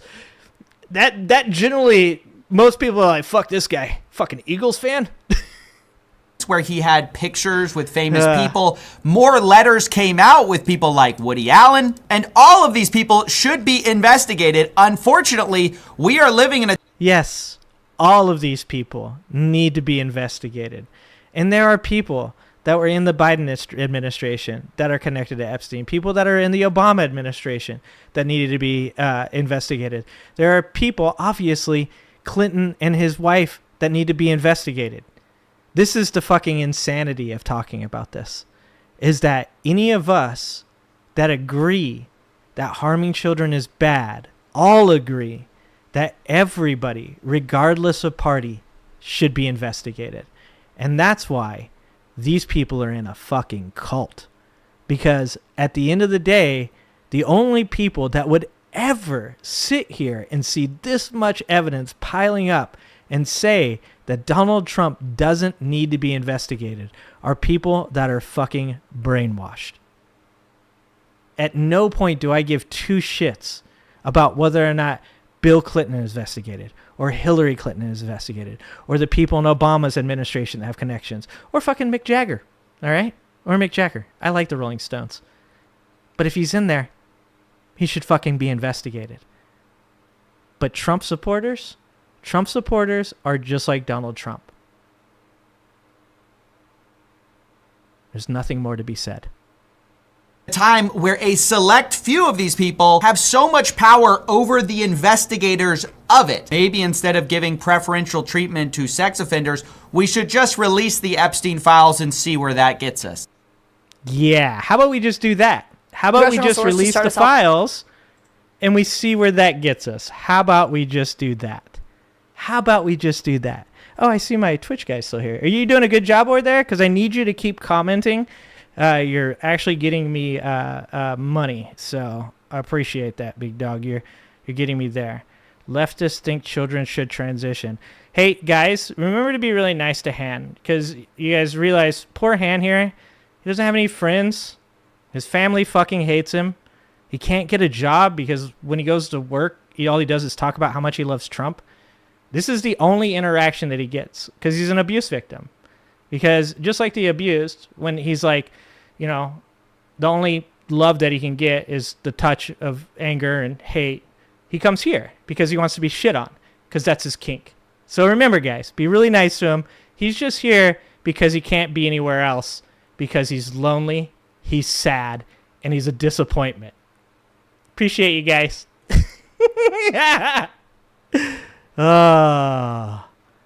Let's watch a conservative Karen's video. Oh, I really do appreciate you for being over there commenting on Twitch because, that, like I said, you're getting me to the point where I'll get monetized. Really driving up that average chat number. You guys, look, Donald Trump should not be the only person who gets the grift off of you fucking morons, okay? At the end of the day, if you guys are the only ones that Donald Trump gets the grift off of, I think that is a passing up of opportunity for the left. We should all get to make money off your dumbasses, and I appreciate you. I do. I really do. I'm gonna get you universal health care though. Like that's what's gonna happen is you get me money and I get you universal health care. See? Like this is actually a pretty good relationship. You use your skills at being a complete and utter fucking moron of a sheep. I get money from it, and then you get healthcare. It's a pretty good deal. I fucking love you guys. You know you're my content, right? I really appreciate you. All right, let's watch this video. This is the Humanist Report talking about the conservative Karens posting pics of them doing the fucking fascist salute and fucking around and finding out. This is what we're here for. Like, I've told you guys, this is amazing. Absolutely amazing how much these people cell phone. It's fucking amazing. You know, if these people, if they were smart enough to just shut up, right? If they were smart enough to just, like, take a back seat, let their fucking cult leader do the dumbest shit possible, but not really talk about it, dude, they could just be like, we're owning the libs, bro. But instead, all of these people, and look, I get it. Like I just said, the grift is strong, okay? There's good money taking advantage of these right-wing people, all right? There's very good money. So all of these TikTokers and shit are like, no, we got to make more videos. And I'm like, I fucking understand. But at the same time, you're just making content for me, too. This is amazing. All right, so let's watch the Humanist Report. Talking about the conservative Karens posting pics of them doing fascist salutes and regretting it instantly. Victory in 2024. Don't forget to hydrate, guys. Donald Trump's victory in 2024, along with the now infamous Roman salute from Elon Musk at his inauguration, signaled a significant shift in American culture, and a lot of far right-wingers saw that as a repudiation of the so-called woke era. And now the era... Lost her job. He lost his job too, actually. I was going to say he didn't lose his job, and we all remember this shit. I love Tesla. Good times. But he did lose his job. She lost her job, and fucking preacher dude here lost his job as well. Can you imagine being a preacher and somehow losing your job? How do you lose a job in a place that literally protects human traffickers? They fired this motherfucker. Culture, and a lot of far right wingers saw that as a repudiation of the so-called woke era, and now the era of fascism is here. And when I say the era of fascism is here, I mean that white supremacists and neo-Nazis, they feel emboldened, and they've really let their freak flags fly as of late because Trump has made it cool in some regards to just be a fascist, right? Their fascist freak flags fly. Dude, that's a tongue twister. Their fascist freak flags fly. Of members of Congress and conservative influencers basically openly Klan posting on their main Twitter accounts with their names attached to it. You have conservatives celebrating ISIS cruel treatment of immigrants and calling for the deaths of Muslims and trans people. And it's not like they didn't have these views before Trump was elected, because T. Freeman says, but do they regret it, or have they made bank off of being dog shit? I'm going to say dog shit. But here's the thing. This is why conservatives were getting really upset and started talking about people coming over and grifting. It's not a zero-sum game. Obviously, there's plenty of cash to take away from the gullible MAGA supporters, right? Like, they'll buy anything, fucking cologne, they'll buy hats, they'll buy all the merchandise, they'll fucking do everything you want to do. Retweet your shit, watch your videos, subscribe to your channel, all that stuff, right? But there is only so many that, I mean, when you put that many idiots in one room, it's really hard for the biggest idiot to stand out, right? So you get like a Tim Pool, a Charlie Kirk, a Benny Johnson. You get those dudes, and those dudes are making good money. But all these like TikTok grifters, these like smaller creators, they're not making any money, especially these ones that are losing their job for doing dumb shit, like doing a fucking fascist salute. These guys they're not making money, and them losing their jobs is really fucking bad. That's actually like, do they regret it? That's a whole nother fucking question. These people literally get deported, and they're like, I still support Donald Trump. That's because they're in a cult. This isn't new for them, but the difference is these people no longer feel compelled to keep these odious beliefs to themselves. They've come out of the closet because Trump has made it socially acceptable to be an antisocial piece of shit. And he's using the power of the federal government to normalize and institutionalize racism and bigotry in the public and private sectors. And to say open bigotry is socially acceptable, it doesn't really adequately characterize the toxic climate that we're in, because in some ways that behavior is incentivized, seeing as how some people have been able to get handsomely rewarded for it. For example, a racist white Karen raised $800,000 after she... That's their people. That's their people right there. Went viral for calling a child a racial slur. After that, a neo-Nazi raised nearly $40,000 after coming out as a fascist on Jubilee. Not to mention, we're seeing company after company bow down to Donald Trump by either capitulating to him on DEI policies or by getting rid of Pride merchandise. And some have tried to just straight up capitalize on this environment that we're in by dog whistling to white supremacists. I'm looking at you, American Eagle. Now, that doesn't mean that I think that American Eagle is run by Nazis, because I don't believe that. Rather, I think that they're run by opportunists who thought that it'd be lucrative to profit off of growing white supremacist sentiment by giving a wink and a nod to Nazis, and by doing it again with their response where they subtly double down while denying it. Now, look, you can argue that it's nonsensical to accuse a company of doing a Nazi dog. Look, I told you guys, I think the Sydney Sweeney shit's bait. I ain't going there. But I'm going to say this. Sydney Sweeney got some big-ass titties, okay? Big-ass titties.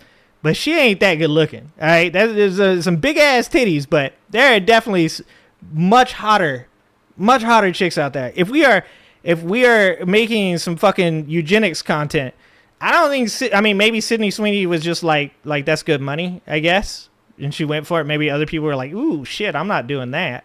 You know, like the actually like good looking ones. But, you know, I'm not taking that bait.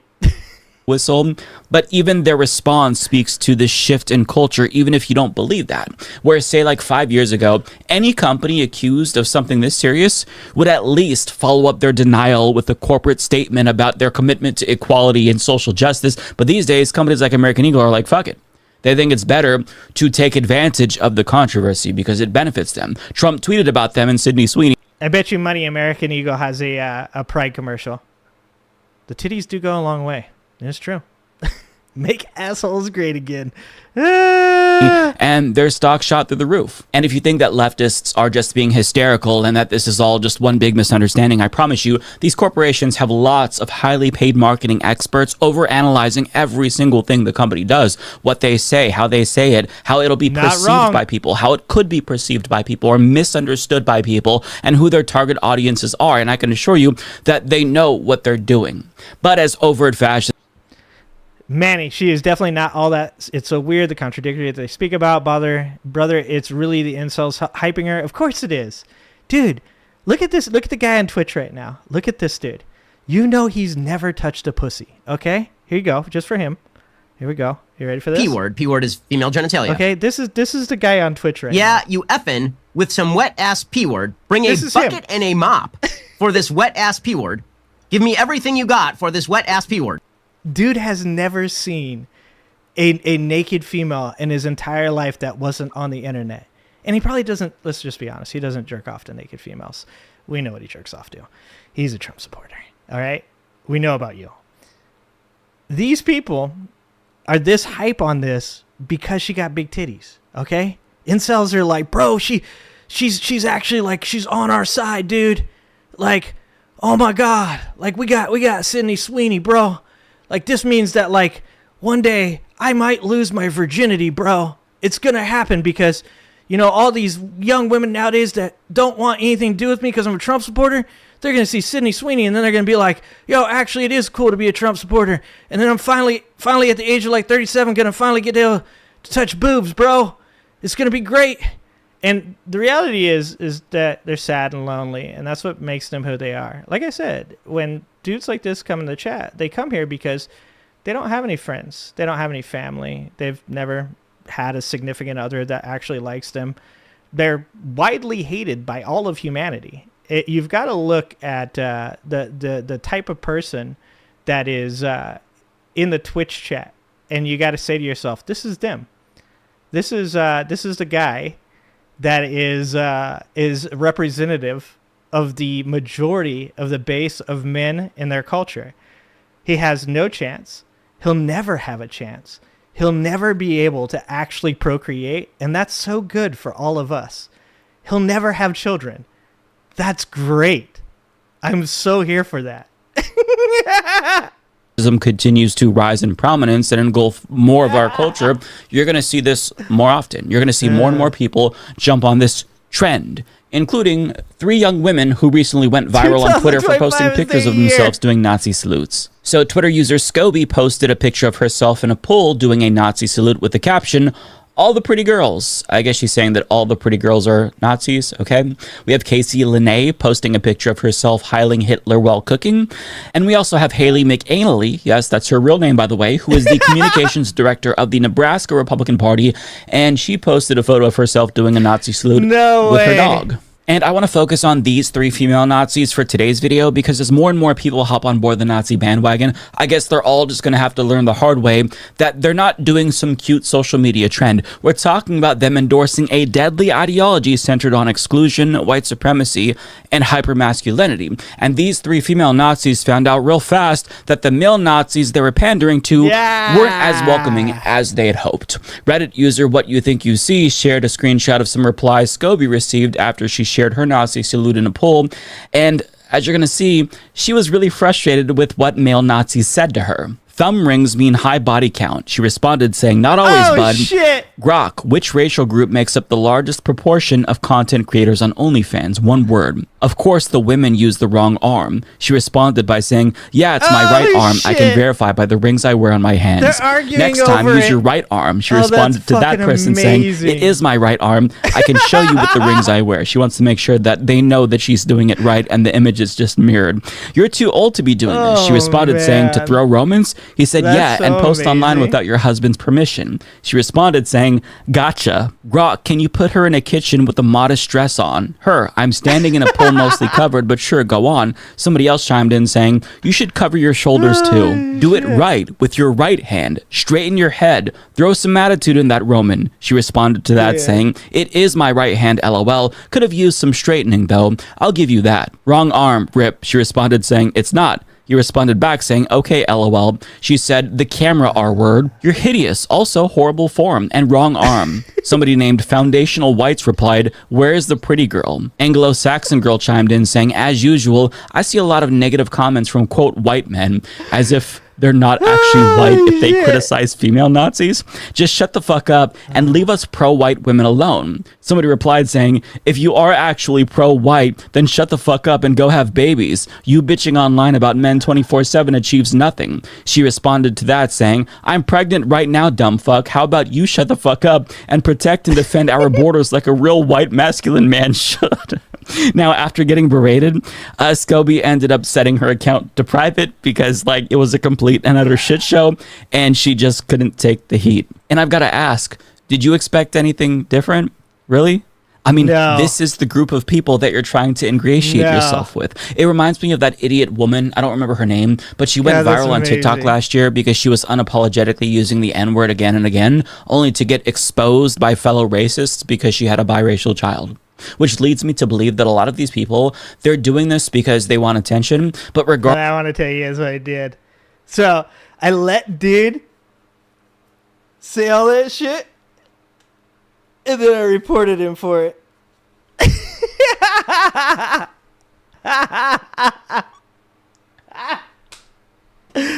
Oh, God, I love you guys. Thank you for getting my chat numbers up, though. I do appreciate that. I do appreciate that you're doing good work as a sheep over there. I appreciate that a ton. It really is good that you are there, and you're helping out by being the moron that you are, and you're gonna get reported as well. Oh shit. Regardless of their motivations, these people are playing with fire, and they never realize that until they get burned. Having said that, it is bizarre to see her be the most offended, seemingly, at their criticisms of her using the wrong arm, as if them questioning her Nazi bona fides was more offensive to her than their overt sexism. Regardless, though, of how many times she said that her camera was mirrored, they just kept attacking her, and that seemingly bothered her the most. It's just weird. I would say that we're this close to seeing a video of a Nazi gently caressing his girlfriend's hand and showing her how to Heil Hitler properly in the same way that he'd show her how to hold a pool stick. But none of these losers have girlfriends, and the ones that do have girlfriends are going to make them so miserable that separation is inevitable. So we're never going to see that romantic love story for Nazis, if you will. Because look, here is the fact of reality. Women don't like being treated like shit by men. It's why so many trad wives have spoken out against the lifestyle after promoting it. Exactly. There's a reason why feminism exists and why your grandmothers fought for bodily autonomy and for voting rights. Because being your husband's property and having no agency isn't a fulfilling life. Having freedom is good, actually, and you promoting, fascism and you being... Dude, isn't it amazing? It's like, these are the people. Like, that's the people. Oh, fuck. It's amazing. Like, that's the guy that thinks that, like, the male loneliness epidemic is because of women, not because of him. That's who it is. That's the guy right there that thinks, you know what? It's because of women and Democrats. That's why. That's why I can't get a woman. That's why I'll never have sex. And they'll never fucking figure it out. They'll never realize that the real reason that women hate them is because of them, who they are. That's why. No woman is ever going to want to touch you. No one is ever going to want to share the same dinner with you. They're definitely not going to want you to be the father of their children. They're never, ever going to give you the time of day because you're not worth it. You don't deserve it. You're not a good person. You've never been a good person. And they can smell that shit on you like it's bad fucking cologne. Good luck. Good luck out there, buddy. Ah, amazing. A second-class citizen and everybody else not being welcomed into some ethno-state that you want. Even though you think you're doing that to be edgy, you look like a fucking tool. Even the and white to be clear, people don't all want three you. of Hitler's angels certainly got a large amount of support. Like, they got the attention that they were looking for from fellow Nazis who thought that they were based and who were Hitler posting themselves. But these women found out from fellow Nazis that they may not be as pure as they thought, even though they themselves, like their male counterparts, identify as white supremacists. For example, in response to Casey Lane's kitchen Nazi salute, they said, Jewish LARPing as a Caucasian. Somebody else said, bitch, you're way too brown to be doing this shit. Others chimed in with different insults, saying, you're such a fucking loser, stay in the kitchen, bitch. Out here being a whore, like, if you're going to do the Roman salute, you must salute with pride, not with flimsy, half-hearted, weak posture and smiling. It's a serious thing, not a joke to smile about. All fingers should be touching, have a straight-up back and neck straight. Dude, I try to tell people this because I grew up with skinheads and shit, right? So, you'll get people that are, like, immigrants. You'll get, like, Italian guys. You'll get guys that are, like, white, right? That'll be like, you know, they'll start expressing like white supremacist ideology. Like people, when that Mexican dude shot up that Texas mall, people are like, he can't be a white supremacist. He's Mexican. It's like, you don't understand. You do not understand.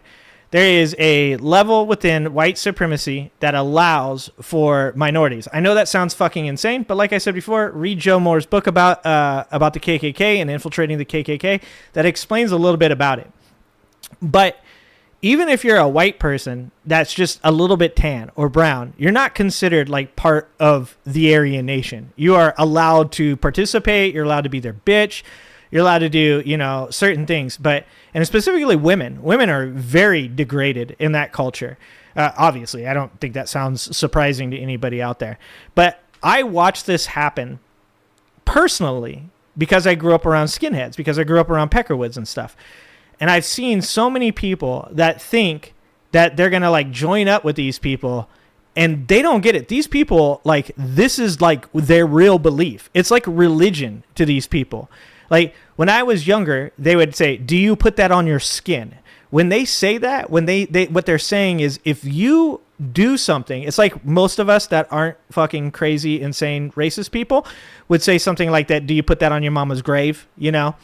That's the same thing. It's like saying you're dishonoring the entire white race. If you say something is true, put it on your skin, and then do it, then you're telling a lie.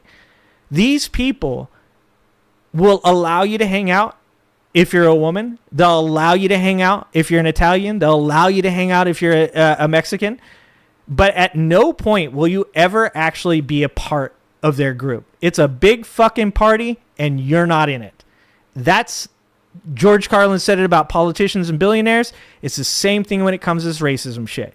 If you think that you've got somebody that's talking shit about black people, that he's not racist against you because you're Mexican, not black, you're fucking wrong.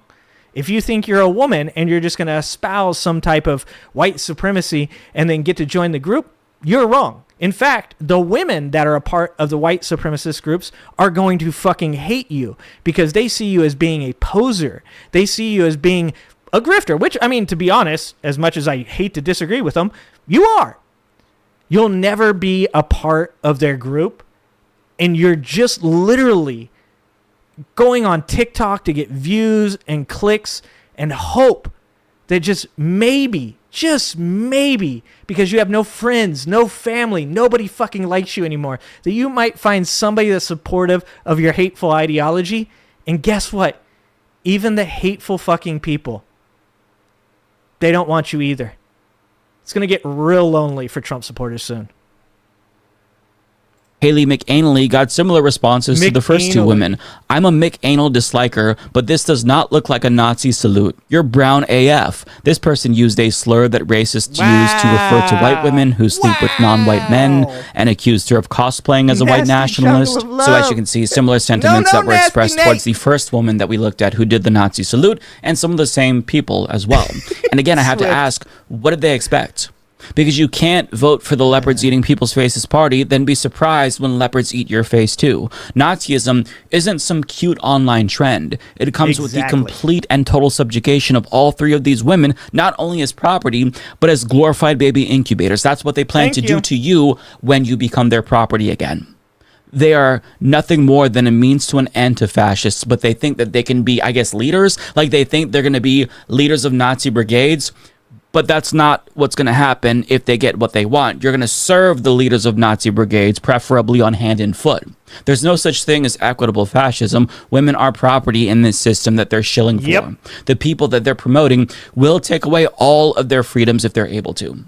But don't mistake me explaining this as an indication that I think that they don't know any better, because these are grown-ass women, and they absolutely do know better. They know what being a Nazi means, and regardless if they're doing it to be edgy or because they're true Kool-Aid drinkers who believe in a white ethno-state, it doesn't matter. That's a distinction without a difference, okay? Trump's Republican Party is a modern-day Nazi movement for all intents and purposes, and the only thing that separates these women from regular Trump supporters who gleefully voted for mass deportation is their ability and willingness to say what they actually are with their full chest. So it shouldn't be surprising that American conservatives are taking their ideology one step further by going full Hitler, because that's the trajectory for this movement that we're currently seeing in this country. These people know what they're doing. They're adults, and we can't chalk up their odious views to ignorance or edginess because it makes us feel better. I think that some people have the instinct to do that and downplay this because we have cognitive dissonance about our own family members whose views aren't that different from these people who are sig heiling, but we need to stop. Yes. So fucking spot on there. I'll let him finish what he's saying there, but that's spot on. Lying to ourselves and admit that this is the reality. Like, as embarrassing as it is to admit this, I have two siblings who voted for Trump, and I think that they probably would vote for Hitler if they had the opportunity to do that. It pains me to... Good job. That right fucking there. That right there. Because I keep saying this. Soft language ain't working. It ain't working. Look, you need to expose these motherfuckers just like I fucking do. Just like I love that fucking idiot came in here and did what he did. Because it allows so much good to come from that. I get to expose to how many people that will watch this video that's who Trump supporters are. That's the problem isn't society. The problem is them. And I think a lot of times, because all of us do have somebody that we're either friends with or family with that was a Trump supporter, is a Trump supporter, that we feel embarrassed or insecure about saying certain things because then you're including them in it. But here's the thing. It's like being a white supremacist. If you're afraid to say something against white supremacy because somebody that you know would be offended by it, then you're in support of that shit. I don't give two shits. If a person is racist, if a person is homophobic, if a person is a part of MAGA and supports Trump, I don't give two shits if they're fucking family. I don't care if they're friends. I'm going to mock that shit. I'm going to make fun of that shit, and I'm going to continue to call out that shit. And if it hurts their fucking feelings, good. It should. You should feel ashamed. You should feel embarrassed. You should feel like fucking people don't like you. Because at the end of the fucking day, we don't. You don't. You don't like them. And that's fucking sad. I'm not going to sit up here and say like it isn't sad to have family members that you fucking feel like you must disown or that you must mock and make fun of and hope that one day they'll wake the fuck up and be like, oh, you know what, all those times you made fun of it made me feel shame. And one day I was like, you know, I don't want to feel shame anymore. Maybe I am an asshole. It sucks to think that. It sucks to know that, but half this fucking country voted for Trump. That means at least half of us probably know somebody that is. And I grew up with fucking skinheads, and my best friend was half black. The first fight I ever got into when I was like 10 fucking years old was because my best friend was black. And it wasn't like, I was like, I don't want to have this dude come around because, I know all these guys hate black people and fuck, I don't want them to feel insecure. No, I was like, this is my buddy and fucking deal with it. And then somebody got punched in the face for fucking with him. Actually, it was in the side of the head. But I sent that fucking kid screaming for his grandma. I fucking sent that kid screaming for his grandma. And I set a fucking precedent. And that's really what you got to do. Is you got to not be afraid to call out the people in your family. You got to not be afraid to call out the fucking racism and the homophobia that you see. Because if you're insecure about calling them out, then you got to question whether or not you fucking stand on business. Fuck those people. Call them out. To say that, but I think that's the case. And I don't think that that's hyperbole. In fact, I think they probably would agree with that if I asked them outright. American conservatism is a fascist movement. And for the time being, more and more people are going to continue to show their true colors. And regardless of how well it's received by fellow Nazis, I've got to say that what should only matter is how it's received by us. And we fucked up by letting this become normalized, all of us. The fact that these people feel comfortable enough to do this shit online with their names attached to it speaks to how far we've fallen as a country. Like, our great-grandfathers dealt with the rise of Nazism very fucking differently. And the fact that this dangerous ideology has taken hold in America again is not something to be taken lightly. It is very serious. It's not some online trend. And anytime we see this, we have to call it out. We can't just dismiss it because this is serious. This is a deadly ideology. And the last time the Nazis came to power, it ended in a Holocaust. So the fact that we see this same type of movement taking shape in this country again, that is not something to just shrug at. That's something you've got to take seriously. Exactly. See, that's what I'm saying. Like, I love that fucking Trump supporters come into my chat, that they come on my videos and leave comments. Because, I don't know, a lot of you guys are probably from when I started doing this, when I first started live streaming and stuff. But maybe a lot of you don't know. Like, I like them coming in and saying the dumb shit that they say. So that way the world can see that shit. That way I can make fun of them. That way, like, you can let them do what they do. And then you can report them as well. It's fucking amazing. Like, I once on one of my videos, I was trying to get the video more views, right? So I started going in and fucking with the Trump supporters, right? And I told them, I said to them, I said, good job, you fucking morons. Thank you so much for being the Trump flakes that you are.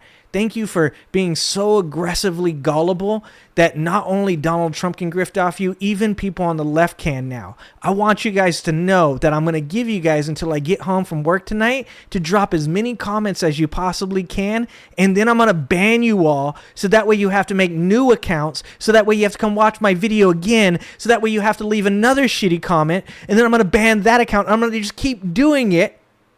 And I'm going to leave your comments up so people can see that shit. So they can see how fucking hateful and ignorant every single fucking one of you is. This is a game that we play to win. We don't rest on our hands and just go, good enough. Like, we put out a message. Good enough. We set our part. No, you have to you need to be on your toes. You need to get these fucking people to say the shit that they believe out loud. And you need to have that shit on video, or you need to have that shit in text messages, or you need to have that shit in comments, or you need that shit in chat. Because you want every other person that even thinks about joining up with Trump and his fascist regime to be shamed, to look at that shit and say to themselves, if I join up, I am connected to that person. And I am so okay with it.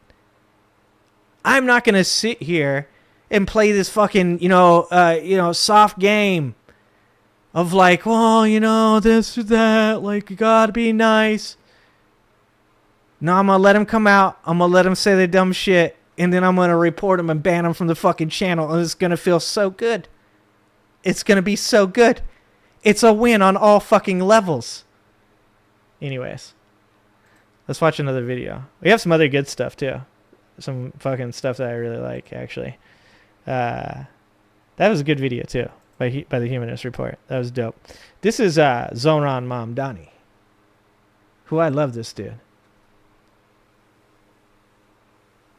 Let's see. What's a Dean Cain? Oh, yeah, Dean Cain joined ICE. Yeah, I saw that shit. I saw Dean Cain joined ICE. Like, come on. The grift is too good, guys. I'm surprised more MAGA people haven't joined ICE. To be honest with you. The grift is too good. They get out there. They get to fucking make content. They're horrible fucking human beings. They're fucking racist. Like I said, go ahead and do that shit. Go ahead, because we're all going to know. Every time I watch one of these videos where they're deporting people that are showing up at their fucking their court case, become a citizen of America, all I think is, remember, we're going to know who you are after this is all over. We're going to know what you did after this is all over. We're going to know that you bent the knee to a fascist government and that you will do so again. We're going to remember that shit. And I mean that. Every fucking person needs to be on the same page with that. Every one of these motherfuckers. I don't care if they're your family. I don't care if they're your friends. Every one of these motherfuckers. Remember who they are and what they did. Because that's Nazi Germany shit. If you had a family member that in Nazi Germany helped put Jewish people in concentration camps, are you going to tell me that you would look at those people the same after that? If you have a friend who joined up to help to push the Aryan race across the continent to make it the most dominant race, the supreme race, are you going to tell me you're going to look at that person different after all that shit? Because I'm not going to be able to. You think I can see the shit I've seen from these people and be able, after all of this, to say to myself, it was just a phase? No, fuck that shit. I'm going to remember who these people are. I'm going to remember. Anyways. So this is Zoran Mamdani. Tess Ananias? I'm fucking that name up. Ananias Gaydar. This is from the Gaydar channel. That's right. I'm subscribed to the Gaydar channel. I am now. So this is Zoran Mamdani. Test the Gaydar, I guess, is what's going on here. I saw the first part of this video and I was like, this video is amazing and I need to watch it with you guys. I love Zoran Mamdani. I think he's fucking awesome. All of this shit about how he's not, like, he's some kind of extremist and shit, absolutely ridiculous. The people that say that shit are full of shit. They're racist. They're scared of a dude that doesn't look like them, that has a name that they can't pronounce. And at the end of the day, he makes them feel ashamed and insecure for not having the same values as he does. That's how I feel about that. Which actress did Ellen come out to in her sitcom in 1997? Reese Witherspoon, Laura Dern, or Felicity Huffman? Hold on. I need those answers. I'm going to test my gaydar at the same time. I want to get that one more time. Did Ellen come out to in her sitcom in 1997? Okay, Ellen and her sitcom. Okay, I did not watch Ellen. Okay, you guys are going to have to help me out. Okay, so who did she come out to? Reese Witherspoon, Laura Dern, or Felicity Huffman? Okay, I only know Reese Witherspoon. I don't even really know Reese Witherspoon. I'm going to say Reese Witherspoon. What do you guys say? I'm saying Reese Witherspoon. Huffman. I'm going to go with Laura Dern just because I love. Oh, Laura Dern is the Jurassic Park lady. I know the Jurassic Park lady. I should have known that one. Did you get it? Of Jurassic Park. And you're going to be correct. Let's go! Oh, fuck! Dude, can this guy get any cooler? Can he get any cooler? Because he knew she was in fucking Jurassic Park. I didn't even... I don't know names. Okay, guys? Boom. Fucking boom. Let's go! Hi, I'm Ananiah. This is Gaydar. Let the people know your name and your pronouns. Zahran Kwame Mamdani, he, him. What does WLW mean? Oh, what does WLW mean, guys? I don't know what WLW means. What does WLW mean, guys?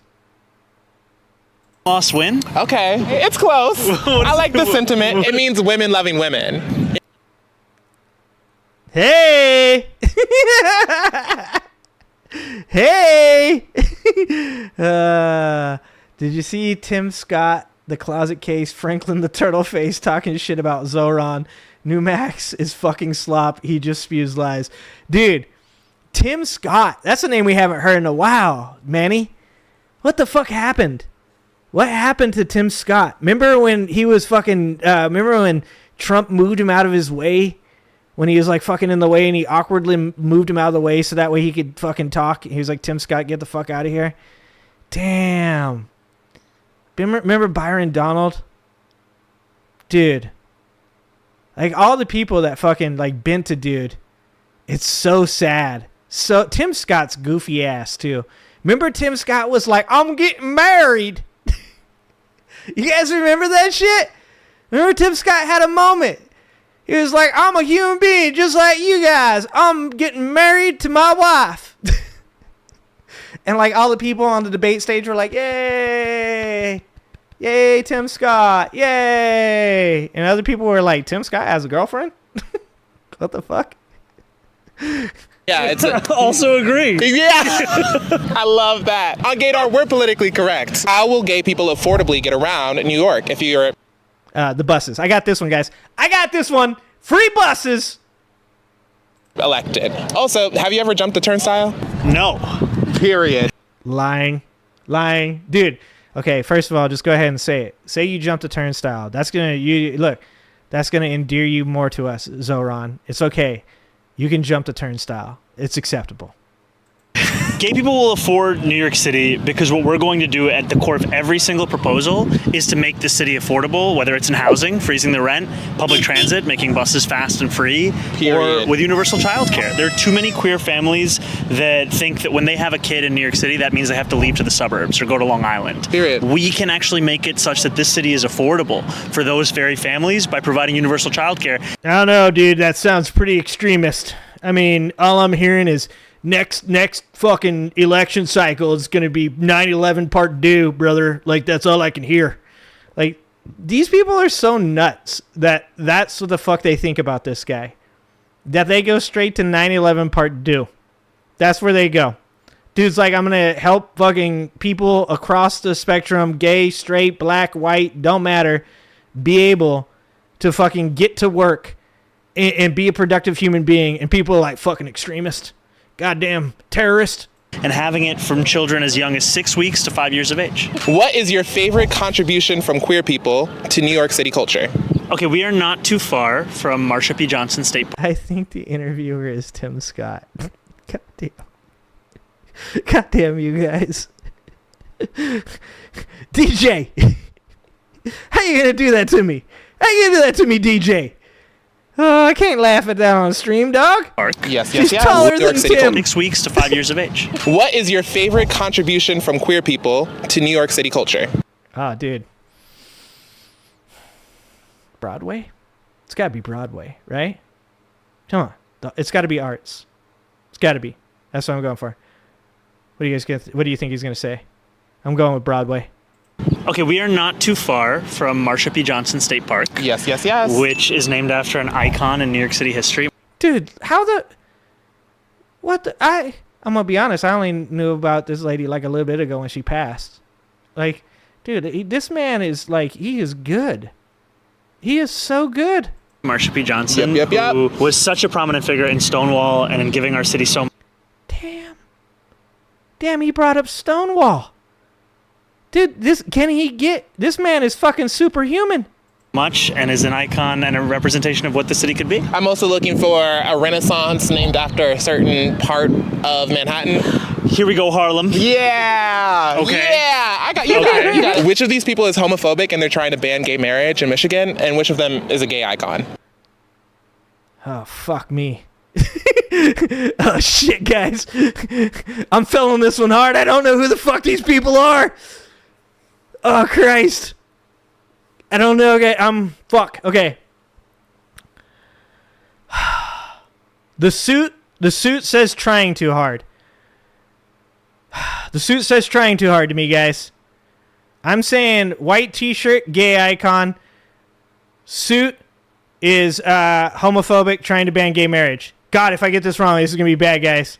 This could be the end of the channel if I get this wrong. All my LGBT people are just going to fucking rise up. They're going to stonewall my channel.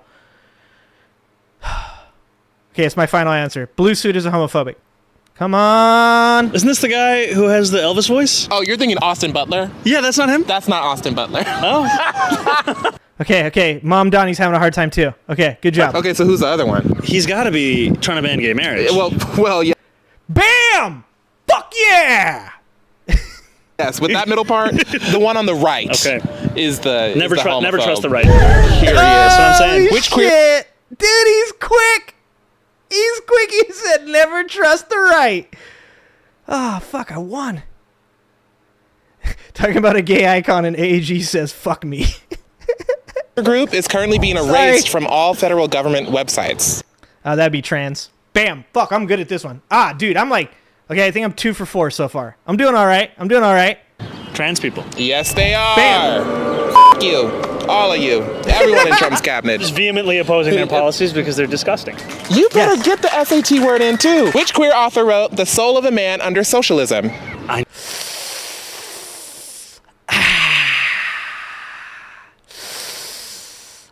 Oh, boy. Brandon Sanderson? George R.R. Martin?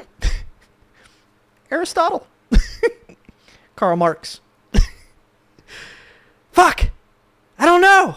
I better just watch this and get educated. Need your help. There's an Emmy, there's a Grammy, there's a Tony, there's also a... Oscar. And his last name is... Wilde. Period. Damn! Name a gay bar in New York City. Okay, I got this one.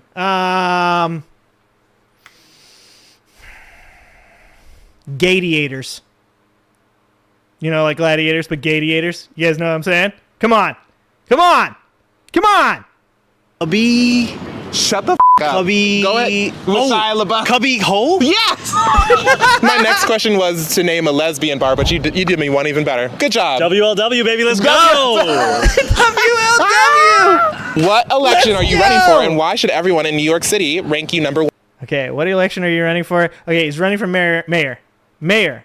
And they should rank him number 1 in the ranked choice voting. Boom. What? I am running to be the next mayor of New York City. And I'm running to make the city more affordable. And if you think the city is too expensive, if you think it's a damn shame that New Yorkers can't afford their housing, their childcare, their groceries, their public transit, then we are the campaign that has the plans to actually make that change. We are the campaign that's going to make sure that the New Yorkers who built the city, who sustain the city, can afford to keep calling the city their home. Period. Do mayors have press secretaries? 100% they do. Do you have one? Not yet. Okay. But I do have an incredible communications director. Yeah, we'll talk later. We'll talk about, replacements and, putting black trans women where they ought to be. Sorry. Okay. I would be a terrible press secretary. If I had to guess if you're gay, straight, or a homophobe, I'm gonna say you're straight, but I'm gonna throw my dice into this pool. What's the saying? Throw your dice into the crapper? I don't know. I'm gonna vote for him, so. Nice. I don't know, guys. Obviously, a Muslim extremist terrorist. Obviously. He's going to do 9/11 part 2 for sure. I don't see how other people can't see it. I bet his middle name is Hussein. It's probably Zoran Hussein Mamdani. Zurain Osama bin Laden Mamdani. Obviously. Jesus Christ. What is wrong with these people? Like I'm sure being an extremist to the Republicans is giving people fucking free bus rides and fucking trying to solve the food deserts that exist in our country. Super extreme, dog. Super extreme. Anyways, there's one more video here from him that I want to watch, and then we're gonna watch. We're gonna have enough time to get the Mad Out video in. We're definitely gonna have enough time to get the Mad Out video in. So I want to watch one more video here of Zohran Mamdani. And this is because a lot of times I've been calling out Democrats. I've been calling out a lot of Democrats for not being supportive of Mamdani, for being little bitches, for Hakeem Jeffries, for Chuck Schumer, being fucking pussies that won't back up Mamdani because they're scared and that aren't going to speak out, knowing that the exit polls across America right now say that many of the things that Mamdani is running on are actually very popular with people across the board. It absolutely is ridiculous. And so seeing this video pop up in my feed where Elizabeth Warren is actually talking to Mamdani, and I saw that she also went on MSNBC and defended Mamdani as well, really made me feel good. I'm really happy about that. The fact that fucking Elizabeth Warren pretty much lost any political capital because she said she is part Native American drives me up a fucking wall, because anybody from my generation knows that the majority of people, your parents, every one of them claimed to have some type of Native American blood. And it was always a cool tribe. It was always like, yeah, dude, I'm part Cherokee. You're like, dude, you are very, very white. Like, no shit, guys. Look at how white I am. Look at me. I am almost like transparent. Like, you can almost see right through my Casper the Ghost ass, okay? And my mom swears to God I have Native American blood, okay? Like, everybody of that generation was like, well, I'm definitely part Native American. Like, the cool ones, I'm a Cheyenne. I'm a Chippewa, Cherokee. Anything with a CH. That definitely the cool. Like, no one's ever, like, a Native American tribe that nobody's ever heard of. Blackfoot, yeah. Sioux, yeah, I'm Sioux. Got a temper, if you know what I'm saying. Like, that's always what it is. And she lost all political capital because she was like, I'm part Native American. In my opinion, that's like, go fuck yourself. Like, who cares? If that's the worst thing this lady has ever said, and she's done nothing but try to push progressive fucking policy, I'm okay with that. I don't give a shit. I think it's great that she's talking to Mamdani, and I wanted to watch this video with you guys. So let's watch it. Agrees with that, Senator, but raising taxes in order to do it? Good. Oh, dear. Are you worried that billionaires are going to go hungry? I watched this race, read all the stories about whatever LMC and bending the knee to the billionaires, right? Adam's going in, bending the knee to the billionaires. And nothing about you bending the knee to the billionaires. You don't say. And I thought, billionaires aren't going to like that. My view is we're running out of time here. It is time to get universal child care. Dude, having a person say the words billionaires don't like that. Like, we need to hear more of that shit. Like, I know I talked to you guys about Gary's Economics, his channel. There's this video. I'm trying to remember what I think it's The Big Squeeze. Or Why You're Being Squeezed Out. One or the other. But you guys should watch that video. Because he talks about the different stages of what we're in right now. And, the stages of building the middle class starting to be eaten by the corporations eventually putting impoverished people like completely out of the picture so they have no chance to ever move themselves out of being impoverished, and then slowly having to eat the middle class because that's the only place that they have left other consumers to buy their products. And then the wealth from the middle class being eaten up to the point that then billionaires have nothing left to do but to start cannibalizing each other by going to war. When these billionaires are in charge of countries, these countries will start going to war with each other because the only way for them to increase their wealth and status is to go to war. Like, and we are currently in the bread and circuses portion of this. We are in the portion where the middle class is literally running out of fucking money because the billionaires are consuming all of our resources and taking the very little bit of wealth that we have left. And they're on the cusp of taking impoverished and middle class people and putting them in militaries and sending them to wars. I mean, you can look at everything that is going on right now. And it stands up to what the dude is saying. Donald Trump wants to have a UFC fight on the White House lawn. He wants to have a fair that goes across the entire nation for the 250th anniversary. It's bread and circuses, and they're about to put every single fucking one of us in a fucking military and send us off to fight wars so that way they can get more wealth and status. I cannot hear enough from these fucking politicians. You said something that billionaires didn't like. We should be hearing more of that. My view is we're running out of time here. It is time to get universal child care. It's why I wanted to come here, to be with you. You inspire me. When you tell the people of New York City, we can do better, we can make this a more affordable city. Fuck yeah. And when you make child care a key part of that, I'm in all the way. So how come you won? You know? Let's go, Elizabeth Warren. We showed that organized people beats organized money. But you know, let me ask you a question. Because you've been at the forefront of this fight for childcare for a long time. People have... You guys want to know a funny story? No, you don't, but I'm going to tell you anyways. When I first started doing this channel, I had a podcast where I brought on a Republican primary candidate, and his name was John Anthony Castro. John Anthony Castro was the guy who was going around the country suing Trump to keep him off using the 14th Amendment third article. I think that's what it is, for treason, right? So he was going around and he was suing Trump for this, and I wanted to talk to him about that, but we got into other topics of conversation as well.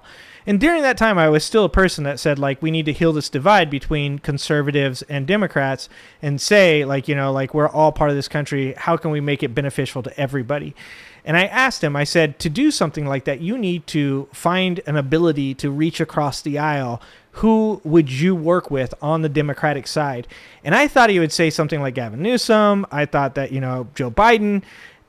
He said Elizabeth Warren and Bernie Sanders. He said, I think there's a lot of things that we can agree on. Now, fast forward, he was suing Trump to keep Trump off the docket for the election. And they decided that he's committing tax fraud because he was a tax attorney. Now, it's funny that Donald Trump, a president who was legit committed fraud on his mortgage properties, right? And then is currently still being held to that decision that he needs to pay back. What is it? Is it $80 million? I'm sorry, on that $75 million for that. We can't keep all of his court cases straight nowadays. It's funny that those people then hate John Anthony Castro because he was helping people get money back on their taxes that they shouldn't have. Now, it is against the law, obviously, but it seems a little sus that that guy is going to prison and Donald Trump isn't. And I just thought it was funny that these are the people that he chose to say that he would reach across the aisle for, that these are the people he'd like to work with. Elizabeth Warren and Bernie Sanders, Zohran Mamdani, Jasmine Crockett, AOC, Omar Fateh in Minnesota. The left needs to change. They need new voices. They need better people that represent better values. And these people even appealed to a person that didn't want Donald Trump to be president. I think that says something about their character. Told you for years that this kind of a vision is unrealistic. And that's a lot of what we hear when we talk about freezing the rent, making buses free, universal child care. They say it's not going to happen. What do you say to those critics? What have you said? You ever heard the Consumer Financial Protection Bureau? Yes, I have. Do you know what everybody told me about that agency? Impossible, can't be done. Ask for something small. You know, my view on this is ask for what actually fixes the problem and then get out there and fight for it. You know, when Andrew... And that's solid what she said there, because I've espoused those values before. Because like I said, before Trump got reelected, I did believe in a strategy of eating the elephant one bite at a time. But you're looking across at the other side of the aisle and you're watching them eat everything whole hog. And if you're not on the left side realizing that, like, this is a problem, and that when constituents are upset that they seem to never get the things that they want pushed through, you hear what Elizabeth Warren is saying there, and you can't help but understand what she's saying. And that is that these people need to stop saying things like, just ask for something small because then we can work in a bipartisan way and get it done. No, they need to take a page out of Trump's playbook, and the next time a Democrat is in office, they need to get health care for all. They need to raise the minimum wage. They need to make housing affordable and make it inaccessible for billionaires and fucking groups like BlackRock. They need to do things that the middle class actually benefits from instead of taking these small bites of the elephant. Because at this point, there's not going to be any food left for middle class Americans if we continue to allow the other side of this to continue to funnel the money from the middle class to the to the ultra wealthy. Cuomo gave Elon Musk $950 million in tax credits. There weren't the same questions. Yeah, whether where it was was realistic everybody or reasonable. saying, whoa, is that realistic? Yeah. But when we're talking about what is truly our most precious resource, you want to build a successful city, you want to build a successful nation, what should you be investing in? You invest in your babies, you invest in your little kids, you invest in the people who are going to do the work. Yeah, and what are Republicans currently doing? They're defending people that harm children. In this city. Politics is ultimately about our values. Our budgets are about our values. So if you really think all we're supposed to be doing is helping the billionaires have a little smoother path through life, then fine, vote for Cuomo. But if you actually think what our job is to give our kids a chance, that's what this is all about. Fuck yeah, Elizabeth Warren. Good job. I think that running a campaign that talks directly to people about how unaffordable their lives have become. Good job. And that, by golly, you're going to put your shoulder to the wheel to change that. You speak to a lot of people. Maybe you don't have all those millions of dollars and the billionaires backing, but you have a lot of people who are putting a lot of trust in you. I fucking hope this dude wins. I seriously do. Because this is what America needs. America doesn't need more billionaires. It doesn't need more ultra wealthy people. It doesn't need more of this idea that capitalism should exist without socialist, backing. Aristotle said it a long time ago. He said that eventually what you get when you have oligarchy or consolidation of power in the executive, and I'm paraphrasing, obviously, or a unilateral authoritarian leader, that what eventually happens is that the people rise up. And so Aristotle's whole point of view was that you need a welfare state because you need to keep the people on the bottom happy and healthy, so that way these ultra wealthy people can exist, but it should never be at the cost of the middle class. It should never be at the cost of the impoverished. It should never be at the cost of the citizenry. You can have your toys. You can do the dumb shit that you want to do as long as you're not harming other people.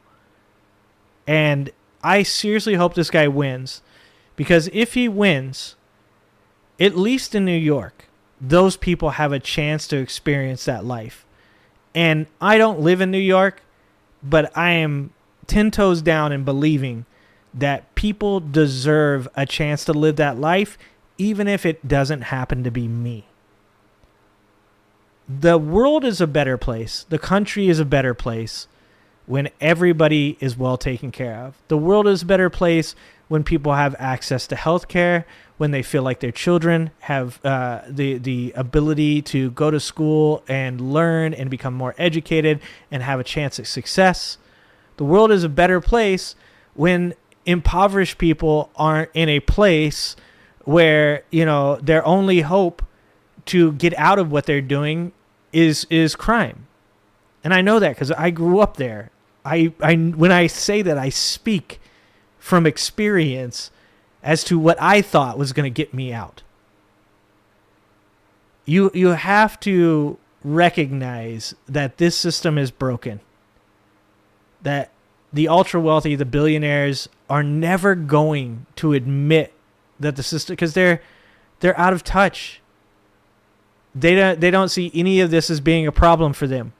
even when you talk about, and I love my dude, Saquon Barkley. You talk about Saquon Barkley's comments about golfing with Donald Trump and about how he's kind of like, well, I don't know, it was the president, man, who's going to pass up a chance to, golf with the president. I golf with Obama too. Well, we could talk a little bit about what Obama did wrong as well, my friend. This ain't a left versus right conversation. This is a middle class and lower class versus ultra wealthy conversation. And unfortunately, when you talk about guys like Saquon probably didn't come from, a great place, but I think that he's out of touch and has forgotten what it is like to come from that place. And I think that he doesn't understand that those people that are letting him into their circles now aren't doing it for the value of the people that he should be representing. They're doing it because to them, he's a trophy. He's somebody that they can point at and go, look, there's a Super Bowl champion that came and hung out with me. If you think that in this situation, what is happening is you're getting to golf with the president, and it's not the other way around, that the president gets to say to his friends, he got to golf with the Super Bowl champion, then you're wrong. Because that's what these people are about. They have all the access to resources in the world. They can get food, they can get healthcare, they can buy houses, they can go on vacation, they can retire, they can do whatever they want. The one thing that they don't have is the ability to continue to one-up each other by saying, look at what I did and look at who I know. Saquon Barkley is being used by Donald Trump, and to be honest, he's being used by probably Barack Obama as well. We have to put a stop to billionaires vampirically siphoning off the middle class and the impoverished, or it's never going to stop, and eventually you are going to have revolt, as Aristotle said there would be. A lot of hope, and I want to see this happen. I'm excited to do this together. Good. Maybe you could practice your bending the knee. Yes. I think that's it. Yes. That's it. Come on. There you go. Please. Yes, please. Yes, please. Good. I like that.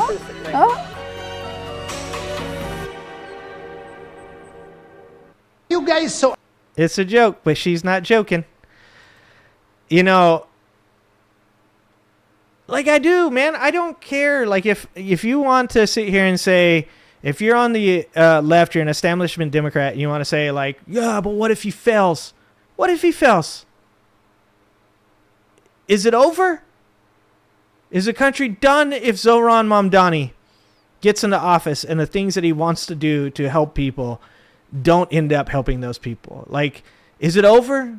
Because, I say this to people that work for me when they ask me if they can do certain things, and I say, yeah, do it. And they're like, well, I just don't want to fuck it up and like it be bad. And I'm like, look, at the end of the day, if this business fails because you made one mistake, because you tried to do something and that thing failed and we go out of business, I'm like, the problem wasn't you.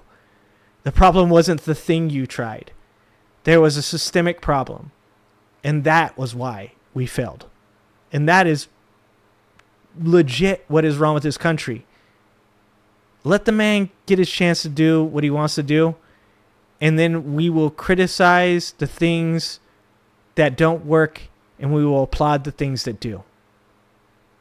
Zohran Mamdani for mayor of New York. Yeah, they're scared it will work. Exactly. Let's watch this. There is a lot of drama. IHIP's trying to play. Let's watch this Rachel Maddow video, specifically because I want to like watch this one clip that I had queued up for this shit. You can. Whoops. This is a video by Rachel Maddow talking about the U.S. profoundly changed by authoritarian leader. We're beyond waiting and seeing now. And like I said before, I'm not a huge watcher of mainstream media. But as I've said before, there are times when somebody says something, and you might not like that person, you might not always agree with that person, but what they say is correct. And I say that about people across the board, like you're going to run into places. I know people have been saying it recently, like how the fuck am I agreeing with Marjorie Taylor Greene right now, right? It's a weird time. You can find places where people say things and they make sense, and we need to be able to point out those things and say, this makes sense, regardless of how you feel about the person or their media that they choose to produce it through. So I want to watch this video with Rachel Maddow. We'll watch the speech. I'll try not to interrupt it as much as possible, but at one point I do want to interrupt it because I have a clip I would like to play. I did watch like the first 3 minutes of this, and when she said something that I heard her say, I was like, oh, I need to play this clip. So let's watch this. 5 says, just watch the new South Park. Holy shit, Dinky and Vancy are not going to be happy. I am so here for that, 5 Higgs. I am so here for that. You can narrow or widen the aperture as much as you want. You can look at the very big picture or the small local picture anywhere in the country. And we try to do as much of both of those things as we can every week here on this show. But whether you're looking at small-scale local stories or the biggest picture stories about what's happening in our country, the story is the same, and it is now an undeniable thing. We have crossed a line. We are in a place we did not want to be, but we are there. The thing we were all warning about for the last few years is not coming, it is here. We are in it. This is what it likes, it turns out. This is what it's like, right? It's August, it's a Monday, every day the sun rises and the sun sets, and there are, sports and movies, and there are new hit songs, there are scandals here and there are crimes. There's Give them bread and circuses. That's where we're at. Everybody's personal quotient of family drama and health worries and money worries and falling in and out of love and in and out of faith. Life has not stopped, and none of our personal lives have stopped. But also, at the same time, life in the United States is profoundly changing, is profoundly different than it was even 6 months ago. Because we do now live in a country that has an authoritarian leader in charge. 100%. We have a consolidating dictatorship in our country. And it sounds melodramatic to say it, I know.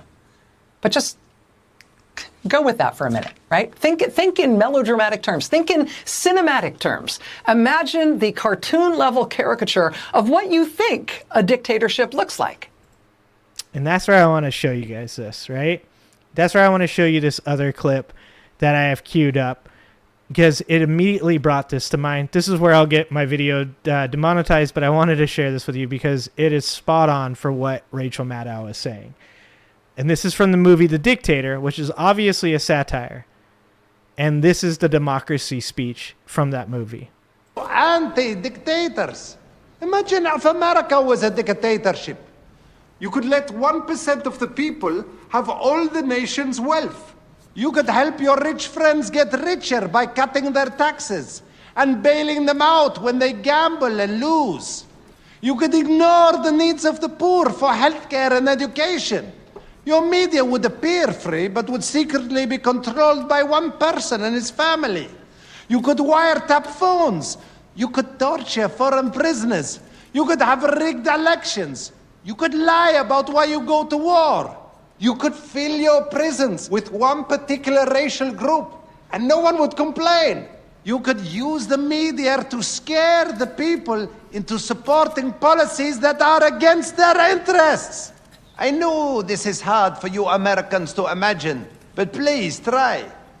I will tell you what democracy is. Democracy is the worst. Endless talking and listening to every stupid opinion, and everybody's vote counts, no matter how crippled or black or female they are. Democracy.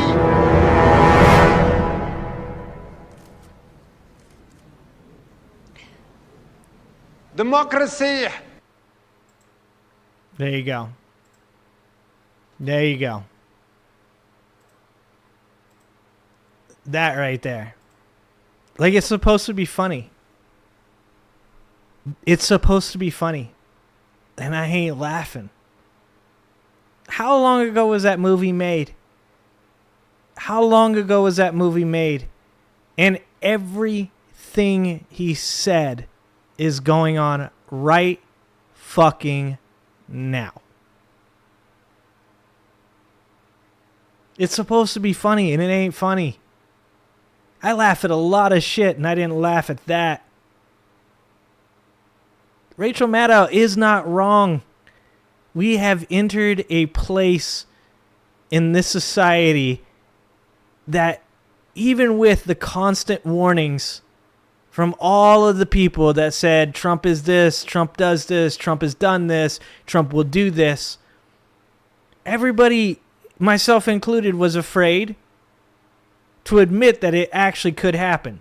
And I know some of you guys are going, I knew that shit. And good on you. Good on you for being it. But I think a lot of us thought, this is America. There's no fucking way that we're going to allow this to happen. And in office right now, as Rachel Maddow said, is a caricature, a cartoon, a buffoon. But a buffoon that's also a dictator. And that should scare the fuck out of everybody in this country. I mean, it's secret police, right? A massive, anonymous, unbadged, literally masked, totally unaccountable internal police force that apparently has infinite funding, but no identifiable leadership. And they act in ways designed to instill maximum fear and use maximum force.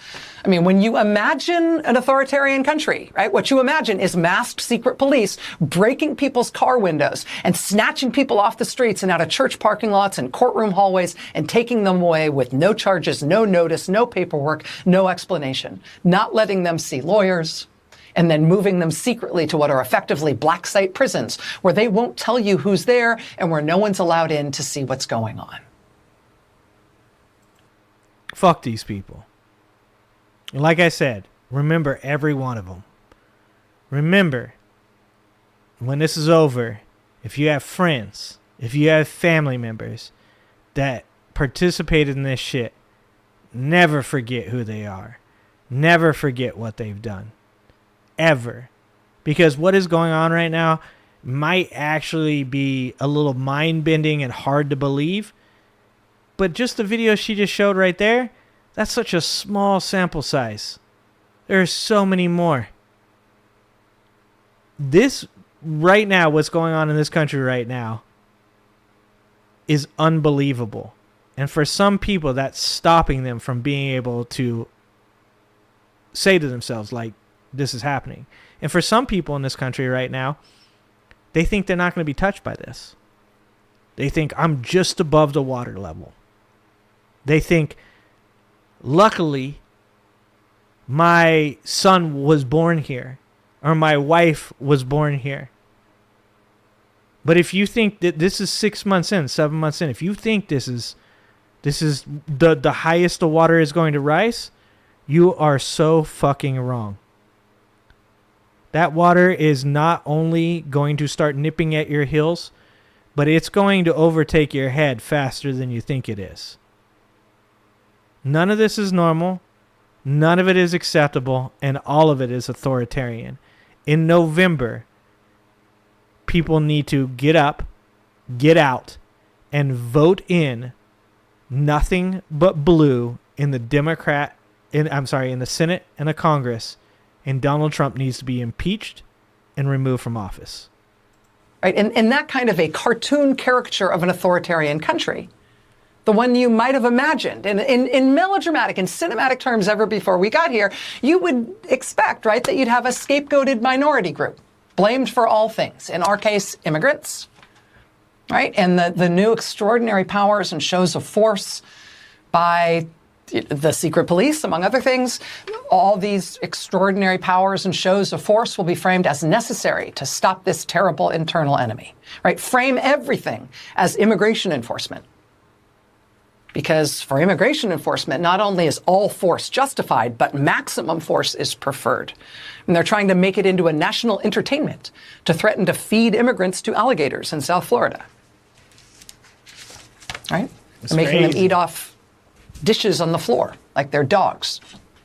The Crumb Detention Center in Florida. They want us to like that, right? The Republican Party wants to sell T-shirts about that.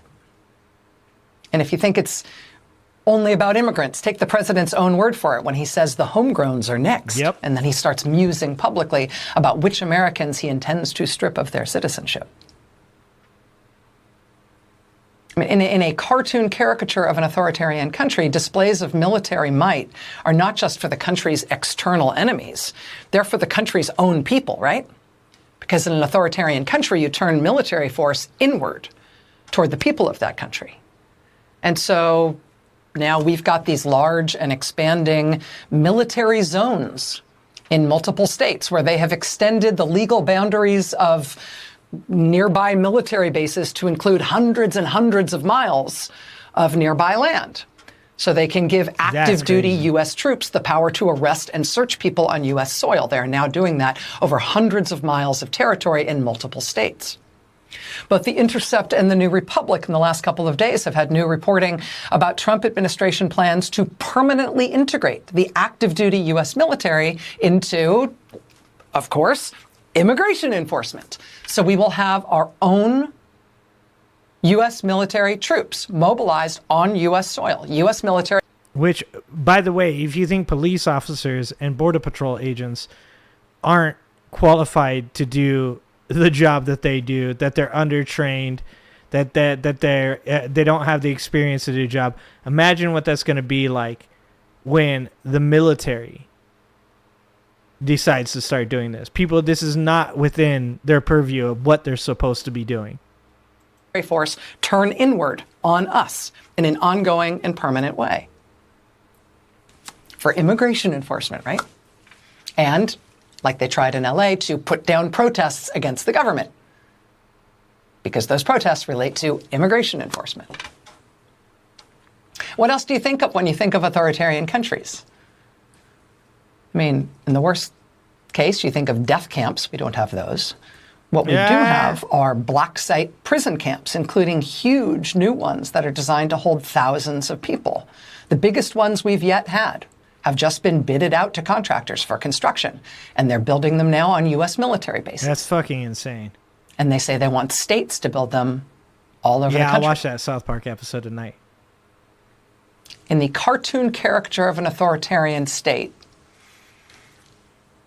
there's secret police, there's prison camps, there's the scapegoated enemy on whom all things must be blamed and against whom all things are justified. Protests must be criminalized. Media must be intimidated into saying and doing what the leader wants, or they must be shut down, or both. Universities must be intimidated into saying and doing what the leader wants, or they must be shut down, or both. Law firms must be intimidated into not opposing him and saying and doing what he wants, or they must be shut down.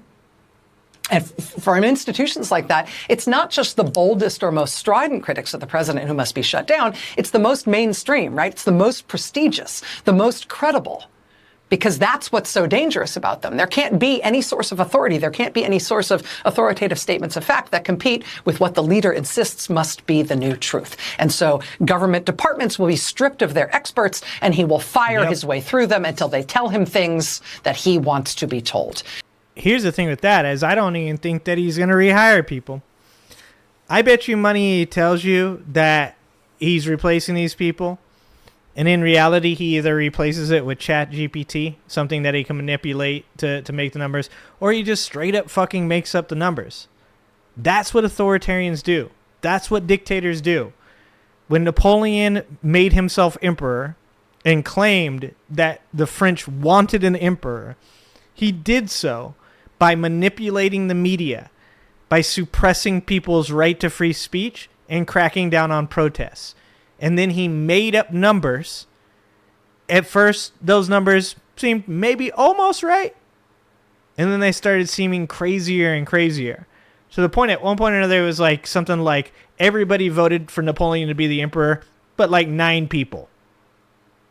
Like that's, if you think in the first 7 months that this is the climax, this is as far as it goes, this is the tip of the iceberg. This is the first chapter of the authoritarian playbook. This is not, we're not full tilt. We're not full speed. We haven't started even pressing the gas yet. It is well within the bounds of the stupidity of Donald Trump to make up numbers in this country regardless of the consequences to the middle class and the economy and the looming cliff ahead that 100% exists when they decide to replace Jerome Powell in May. When they replace Jerome Powell in May, the wheels are coming off. If they don't come off before then. But when they do, they will replace Jerome Powell with a person who will cut interest rates. And just like in 2008, just like in 87, and just like in the Great Depression, this will exacerbate the economy. It'll destroy the economy. In 87, they chose to follow a weak dollar with lowered interest rates, and that created a depression or a recession. You can't do the things that Donald Trump is doing and successfully win. These are all the things that dictators did in their final days that led to their fall, and unfortunately the fall of the people around them as well. If you want to be a 4-star general or admiral in this military, you must now pass a personal one-on-one interview with the president, who personally will decide if you are to his liking or not to be a flag officer in this military. The intelligence agencies will say that his strike on Iran obliterated their nuclear program because he likes that word, obliterated. He said it once. Great and word. Therefore, because he said it, it must be true. And if you say otherwise, you will be fired. The Justice Department will say that the president won not just the last election, but he also won the one before that, the one he actually lost. And anybody who points out that Russia tried to help him win the one before that should be criminally charged for saying that, even though it's true. We are not heading towards something like this. We are there. It is here. It is the environment in which we are now living. And so, given that you now live in a country with an authoritarian leader, the question is, what can you do for your country? The question is no longer how to prepare for this risk or how to try to avert it, but rather how to fight it now that it is here and in effect. And, you know, we're awake now. It's clear. We're all living here. It's very obvious that this is not going to get better on its own. This is not going to fix itself. An authoritarian just seeks more and more and more power throughout not just politics, but through all of society, systematically trying to eliminate any effective means of opposing him. This is a one-way ratchet if we leave it up to him. But that at least does give us some clarity for Americans who do not want to leave it up to him. Right? We're beyond waiting and seeing now. It is clear what is going on. It is clear now that these small d democratic tools that we've got right now as a country, these are as good as it is going to get. We are never going to have more resources to fight for our country than we do right now. I agree and I disagree. I agree and I disagree. I agree because right now we stand at a moment in time due to the internet, due to content creators, alt-left media, that we have more capital because we have a stronger voice. So I don't disagree that this is a window in which people should take advantage to do something about our current situation. But I think this is, like I said this before, I think people have a really hard time saying these words out loud. And that is, if this doesn't work, if using the tools that we currently have now do not work, Aristotle said it. You can't have an imbalance of this type without having consequences. And those consequences are not good for people in high places. I think what Rachel Maddow is saying here is that if we want things to potentially be stable, for things to potentially continue along the same path of, like I said before, eating the elephant one bite at a time, then people better do something now. But I think what she doesn't want to say out loud is that if you don't do something about it now, eventually the thing you're going to have to do about it is going to be much more difficult than what you have to do about it now. And this is what I've said to people multiple times when they've came into my chat and said, you think you can just change this by voting? And I said, I have a family And I hope that I can change this by voting. But if that doesn't work, I have my line in the sand. And if it comes down to it, I will do whatever it takes to defend my families, to defend my friends, and to defend the people that I think that I should stand up in defense for. I don't think anybody wants to be there, but I do think it's important to say it out loud. There is a line. And if we get to that point and they cross it, you've really got a choice. You've really got a choice. You can believe that they're not going to come for you next, and you can capitulate, and you can try to hide your values and your morals. Or you can say, fuck it. What do I have to lose? And stand up for the people that you love and appreciate, and the morals that you believe in, the values that you believe in. But at one point, we're going to get to that, and we're going to have to make that decision. And so Americans are using those tools, and it is worth paying attention to the ways they are doing it. They are filming the secret police and publicizing everything they are doing. Even when the secret police scream and threaten and say, you're not allowed to film us, they are filming them. They are following them everywhere they go. They are not letting them have the power of surprise. They are refusing to be afraid to watch them and record them and show what they are doing. We have opposition politicians, Democratic politicians, insisting on being let in, going to the black site immigration prisons and demanding to be let into them. We have Americans protesting outside those facilities and showing up and calling the media and pulling every string they can when someone they know or someone they know of gets taken. Americans are making it as sticky and annoying and awkward and embarrassing as possible for these guys, and that slows them down.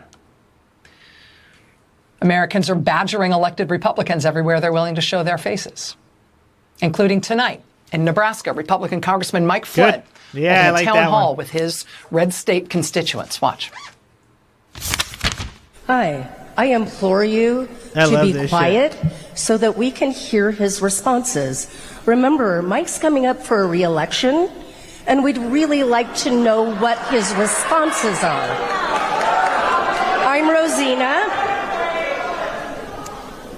I write you emails with concerns of your voting behavior regarding Trump and his actions.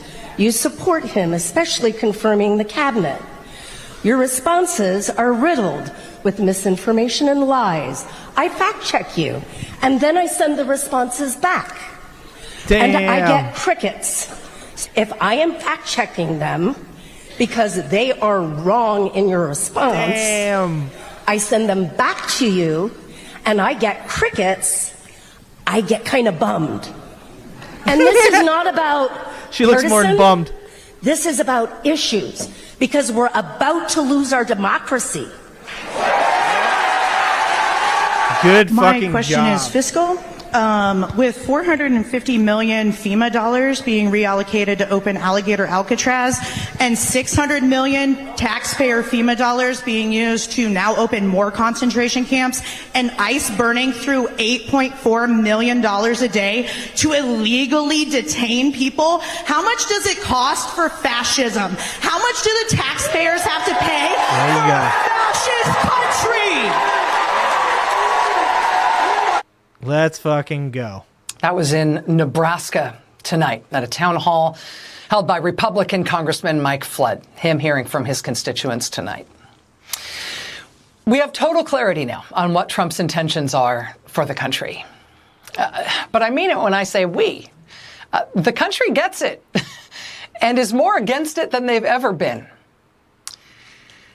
And opposing this administration and what Trump is trying to do is turning out to be the story of the century.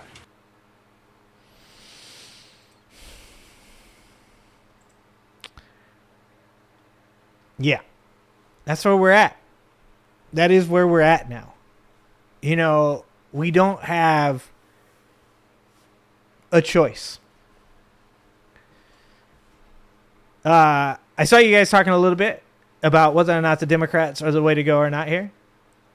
I would implore you to think about this. The primaries matter. So I'm a registered independent, just so you guys know. I'm a registered independent, and I have thought I need to apply for my real ID so that way they can track my movements across the United States so I can officially be deported, hopefully to Ireland. Hopefully to Ireland. And I believe when I do that, I get a chance to change my registration. If not, I'll change my registration. Primaries matter. They do matter. And no, I don't believe that a lot of Democrats that are in office right now are going to do what we need them to do. And that's why I say this. Primaries matter. Getting involved matters. Making your voice heard matters. And look, I'm not going to play the both side shit. I think that's dumb. I think this both side shit completely leaves out of the equation exactly what is going on now and what has gone on for decades of Democratic presidents. I have my criticisms of Obama. I have my criticisms of Clinton. I have criticisms even of Roosevelt and Truman, especially Truman. I have my criticisms of Democratic presidents.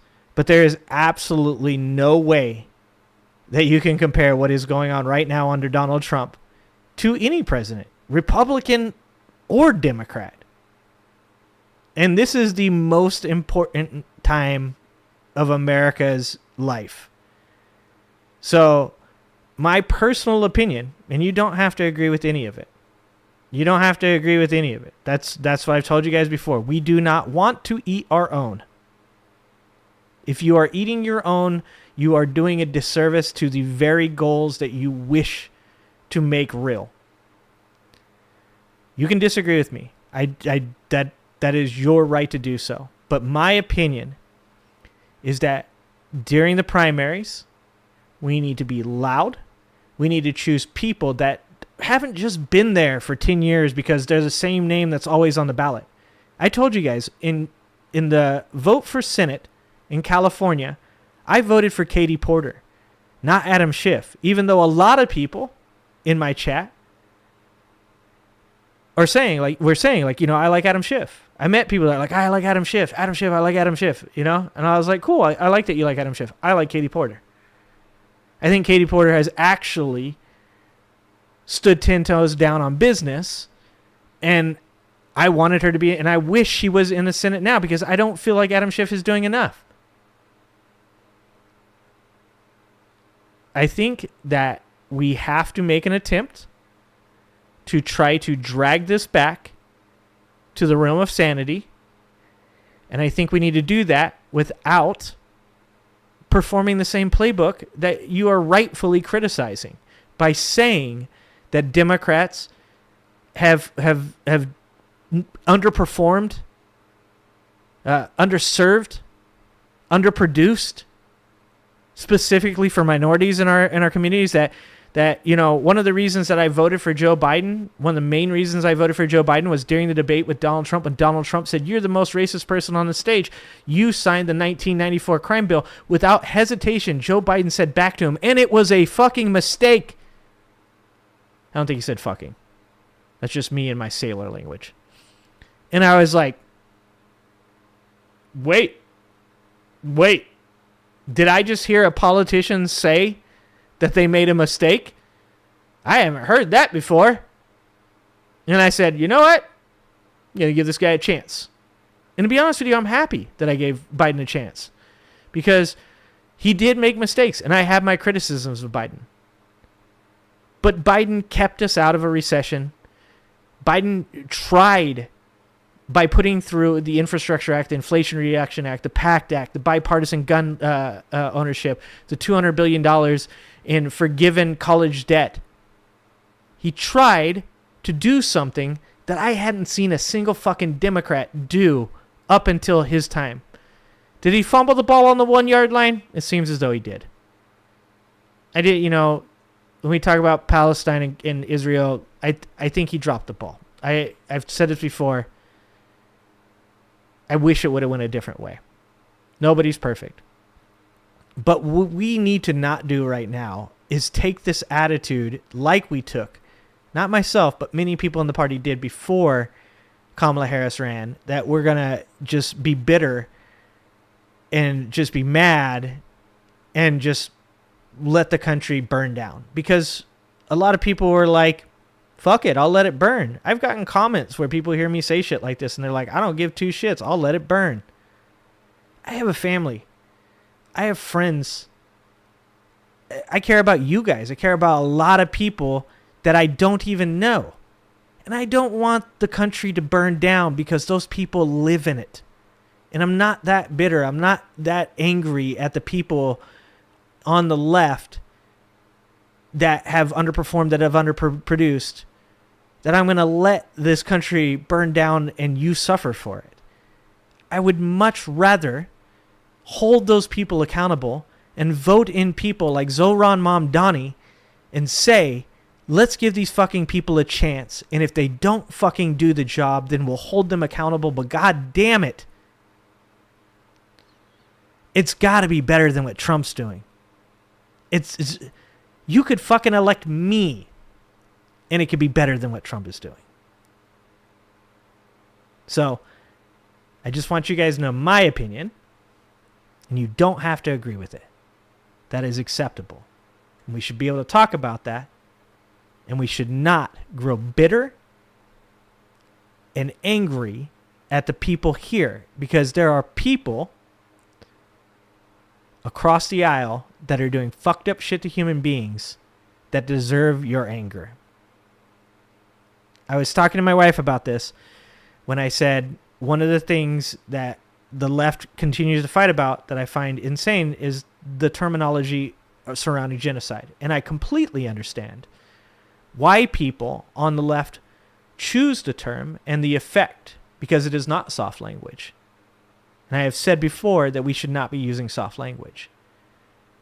But when you are discussing something amongst people that believe in the same thing you do, that the atrocities in Palestine are horrific, and then you walk away from each other angry because you can't, agree on the definition of a term, when you both agree that what is going on is horrific, that is the time when you should be finding that place within yourself that says, I can find common ground with this person because we have the same fundamental values and the same fundamental goals. If you want to scream in the face of a conservative or a Republican or whoever on the other fucking side of the aisle that it is a genocide and you are fucking tired of them saying it's not, I feel you.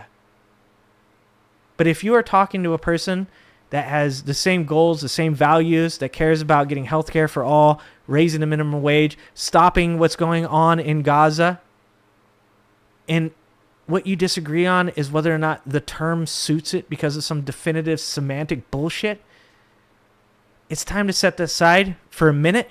You guys can go back to it afterwards, but it's time to set aside that difference for just a moment and work towards the goal that you all agree on. And then once you have the ball in your court and things are better, you can go back to fucking arguing over whatever definition of whatever term you want to. But for now, we need to get our shit together. We need solidarity, and we need to be all driving towards the same fucking goal. Because if we don't, the consequences are legit unbelievable, like Rachel Maddow said. All right, guys. I appreciate you guys. I thank you guys for disagreeing with me. I thank you for pushing back on me. I'm not right all the time, and I never will be. We just need to talk to each other. All right, guys. Appreciate you. I'm super thankful every time you guys are here. Thank you to the people that chatted. Thank you for Boston Brian coming through. That was fucking cool. Boston Brian came through. That was pretty dope. Thank you to the 21st Century Suffragettes for coming through. I saw you guys pissed off bartender. Benny, I saw you talking to the pissed off bartender, and I was like, this is Benny's show. This is Diane's show. This is Spikin's show. It was fucking dope to see pissed off bartender there. So thank you guys. And thank you for continuing to elevate people's voices. We need your help. I know I need to help you guys as well, and we're going to do it. So thank you guys all for being here. Thank you for contributing. Thank you for being a part and listening to my bullshit. And don't forget. Yeah, you effing with some wet-ass P-word. Bring a bucket and a mop for this wet-ass P-word. Give me everything you got for this wet-ass P-word. P-word is female genitalia. Who explains sexual harassment to you and me? Sexual harassment, Panda. All right, guys. Love you guys. Have a good rest of your week. I will be on this space tomorrow at 5 p.m. Pacific to do my 2-hour show. And I will also be streaming it on this channel. So we'll watch some videos and hang out and talk about some stuff tomorrow as well. All right, guys. Love you guys. Appreciate you guys. Have a good night.